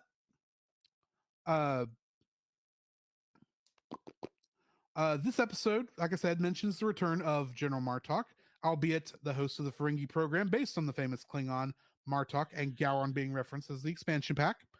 The Klingon blade weapons Rutherford, Tendi, and Boimler wield during the game include a Hegbat ceremony knife, a Mek'leth, and a knife similar to that which Worf kept hung on the wall in his quarters on the Enterprise D. Though described as Spring Ball, which was first mentioned in Deep Space Nine episode Shadow Play and first seen in Deep Space Nine For the Cause, the background and costumes are the same ones used for Racquetball as depicted in Deep Space Nine episode Rivals. Mike Mahan took responsibility for the error. The Spring Ball actually looks a lot different. Oh, okay. Rutherford said he was having so much fun down on the planet that he thinks he should transfer divisions again. referencing the season 1 episode Envoys, where he spent time exploring the command sciences and security divisions on the Cerritos before returning to engineering. Mhm. Mariner's skydiving stunt briefly resembles the scene in Star Trek 2009, Yes. in which Kirk, Sulu, and Olsen perform an orbital skydive down to Vulcan in order to sabotage the Narada's drill platform. Olsen never returned. No. Interestingly enough, this episode does not include any scenes on the bridge of the Cerritos. That's right. He doesn't. No, it doesn't. What are your thoughts on this episode? My thoughts. Oh my gosh. When Boimler and his I'm gonna oh my gosh. Like I understand like you want to get out of your comfort zone and like just not do everything safe. Right. And it's like, yeah, it's a bold move, but when he steps up and does that one thing, he doesn't realize what he's stepping into. Right. You're like, oh, you are my prey now. It's like, excuse me? And like, yeah. And I love as he's being chased through he finally catches up with Captain Freeman. He says, Captain, I'm being hunted on the ship. Oh, I can't have that. Security, come back to such and such level. Yeah, I was talking to, it's this Cranch guy. He's hunting me for his prey. I kind of agreed. I was just, oh, it's that, belay that order, security. You better hurry. I hear he's very fast. And then he turns the corner. He's like, He's there. And Cranch stops for a small second and talks and says, thank you for the mimosas earlier today. Oh, that was great. That was so good. And definitely when Crouch like finally pins him down and takes a selfie with him. Yeah, because they believe in catch and release. Catch and release. Oh my gosh, that was hysterical. Oh my gosh. I was like, oh my gosh, how's this gonna end? Of course you can't kill Boimler. No, you can't kill him. You can't kill Boimler. But it was just I mean, we nearly killed Rutherford last season, but he was fine. Yeah, that's true. That's true. That was just perfect. Like it's that idea that like you want to step out and be bold and like you know, especially after we find out Vendome is no longer on the ship. He was the Bolian officer. Was on many of the episodes, and now he's the captain of his own ship with an entire Bolian senior staff. That's right. And all blue heads. Yeah. And oh my gosh, Boimler is just more like, what? No. I do everything right. But it's just more like guy he never just steps out and does anything. It's like he was also higher on the ranks than you. He didn't have to go as far. True. He was almost senior staff. Very true. But oh my gosh, the when Mariner and remind me of his name again? Cranch? No, when Mariner and Mariner and Ransom. Ransom. Thank you. I always forget Ransom's name. That is absolutely I love it that Mariner has to be like she can't just go jump off and do whatever she wants. And she's trying so hard. She is trying so hard. And Ransom is just more like the guy who this is the most boneheaded thing Ransom has ever done. Yeah, agreed. No matter how you look at it, because not only should the engineering people have been doing the space lift, preparing the space lift, he was the perfect ambassador to go talk to these people. Yes. Why are you doing this? I mean, other than I know you don't want Mariner to have a cushy job while she's working to under have you. Fun. Yeah. And especially since you know who these people are, you know what Billups's issue with what they are going to do is. Yes. You maybe should have thought about this just a little bit more. Yeah. And I love how like more and more he gets over his head and it'd be like he's got these engineers in a place like they don't know how to deal with it. And it's like, yeah, sure. Just like, you know, talk bold from your diaphragm. Just ask for parlay, speak from your gut. It's like, we tried that. It didn't work. We showed her belly buttons and everything. No, that just made it worse. All because we didn't show our belly buttons in the temple at the right time. I'm thinking, good night. Is this that same planet where Wesley tripped over the flower rail, destroyed some flowers, and then they had to kill him? Poor Wesley. No, not poor Wesley. I'm actually surprised Will Wheaton has not been in an episode yet. Oh, As much as he's been doing the Star Trek, the Paramount Plus after show for all the Star Trek stuff. 'Cause Yeah. he's the host of all those shows. that makes And sense. he's not on an episode of Lower Decks yet. They'll probably, Come on, guys. They'll probably get around to it in season 4. He's the ultimate lower decker. He's the lower decker who got to be on the bridge. True. He's also the one we all hate. There's a reason why everyone's favorite line from the first season of Star Trek The Next Generation is Captain Picard's line where he says, "Shut up, Wesley." There again, I barely watched Star Trek The Next Generation, and I don't quite understand the wrathful hatefulness of Wesley Crusher, but I'll eventually get there. Wesley Crusher is that kid in school Mm-hmm. who the teachers honestly believe could do no wrong. He was he already knew how to operate the Enterprise D pretty much when he came on board. He hacked the Enterprise D when he was under the influence of the drunk virus we talked about Yeah. a couple episodes ago. When he hacked the Enterprise D and named himself Captain. I'm not kidding here. Now, granted, he was under the drunk virus at the time, but he had the capability to do this. Mm-hmm. The kid was overpowered as a character. He's And the reason they did a lot of this is because he was actually Gene Roddenberry's insert character on the show. Okay. And they gave it to Will flipping Wheaton. Granted, Will Wheaton's actually, from what I've seen, is actually a pretty decent guy. Yeah.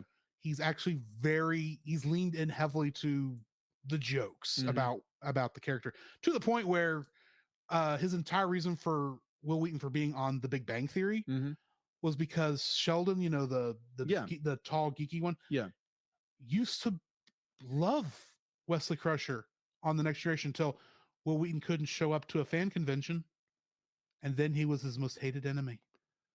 Okay. Yeah. Will Wheaton just agreed with this. Yeah, we're doing that. Okay. And that's why he was Sheldon's rival for so long on that show. Okay, then. Anyway. Yeah.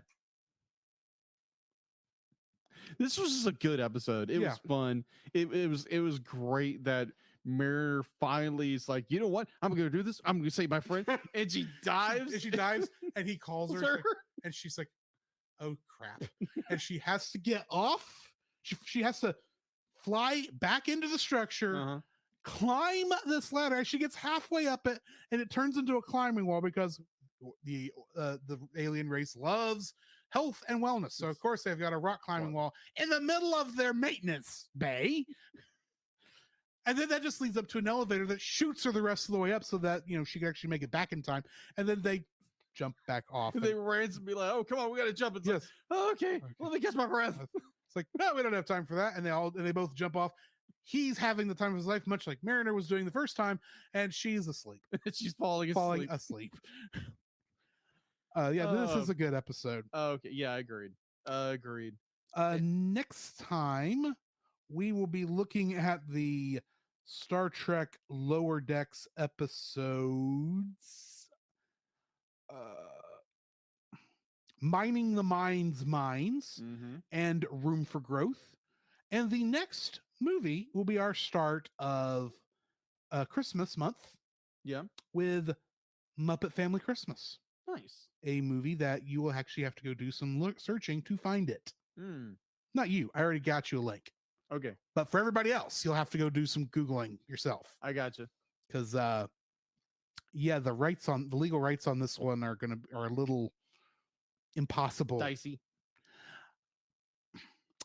Disney and Warner Brothers, along with the remnants of Jim Henson, probably don't get along as well as they used to in order to make a release like this. Gotcha. But that's going to be the next thing we're going to be reviewing. So join us next time for that. Gotcha. In the meantime, this has been Drew. This is Jacob. And we'll catch you in the next frame. You can follow Jacob on his Facebook at Jacob B. Heron. His Facebook page, Jacob's Daily Art Corner, where he tries to draw each and every day. his Instagram at Jacob B. Heron, his Twitter at Jacob Heron, and his letterboxd at Jacob Heron. You can find Drew on Facebook at Drew Dodgen. his Facebook page Drew's Photo Bin to see his photography, his letterboxd page at ggeorge759, his Twitter at ggeorge759, and Instagram at Drew Dodgen. You can like us on Facebook at the Cellcast Podcast, on Twitch at the Cellcast Gaming, on YouTube at Cellcast, on Twitter at cast_cell. The Cellcast can be found at Apple Podcasts, Google Play Podcasts, Stitcher, Spotify, or anywhere else fine podcasts are downloaded from. Please rate and review us where you found us, and also on Podchaser. Email us at thecellcastpodcast@gmail.com. The Cellcast is a proud member of both the Pop Americana and Culture Box media networks. For more information, please see the link in the description. Our theme song is Drop and Roll by Silent Partner. And remember, that's Cell with a single L.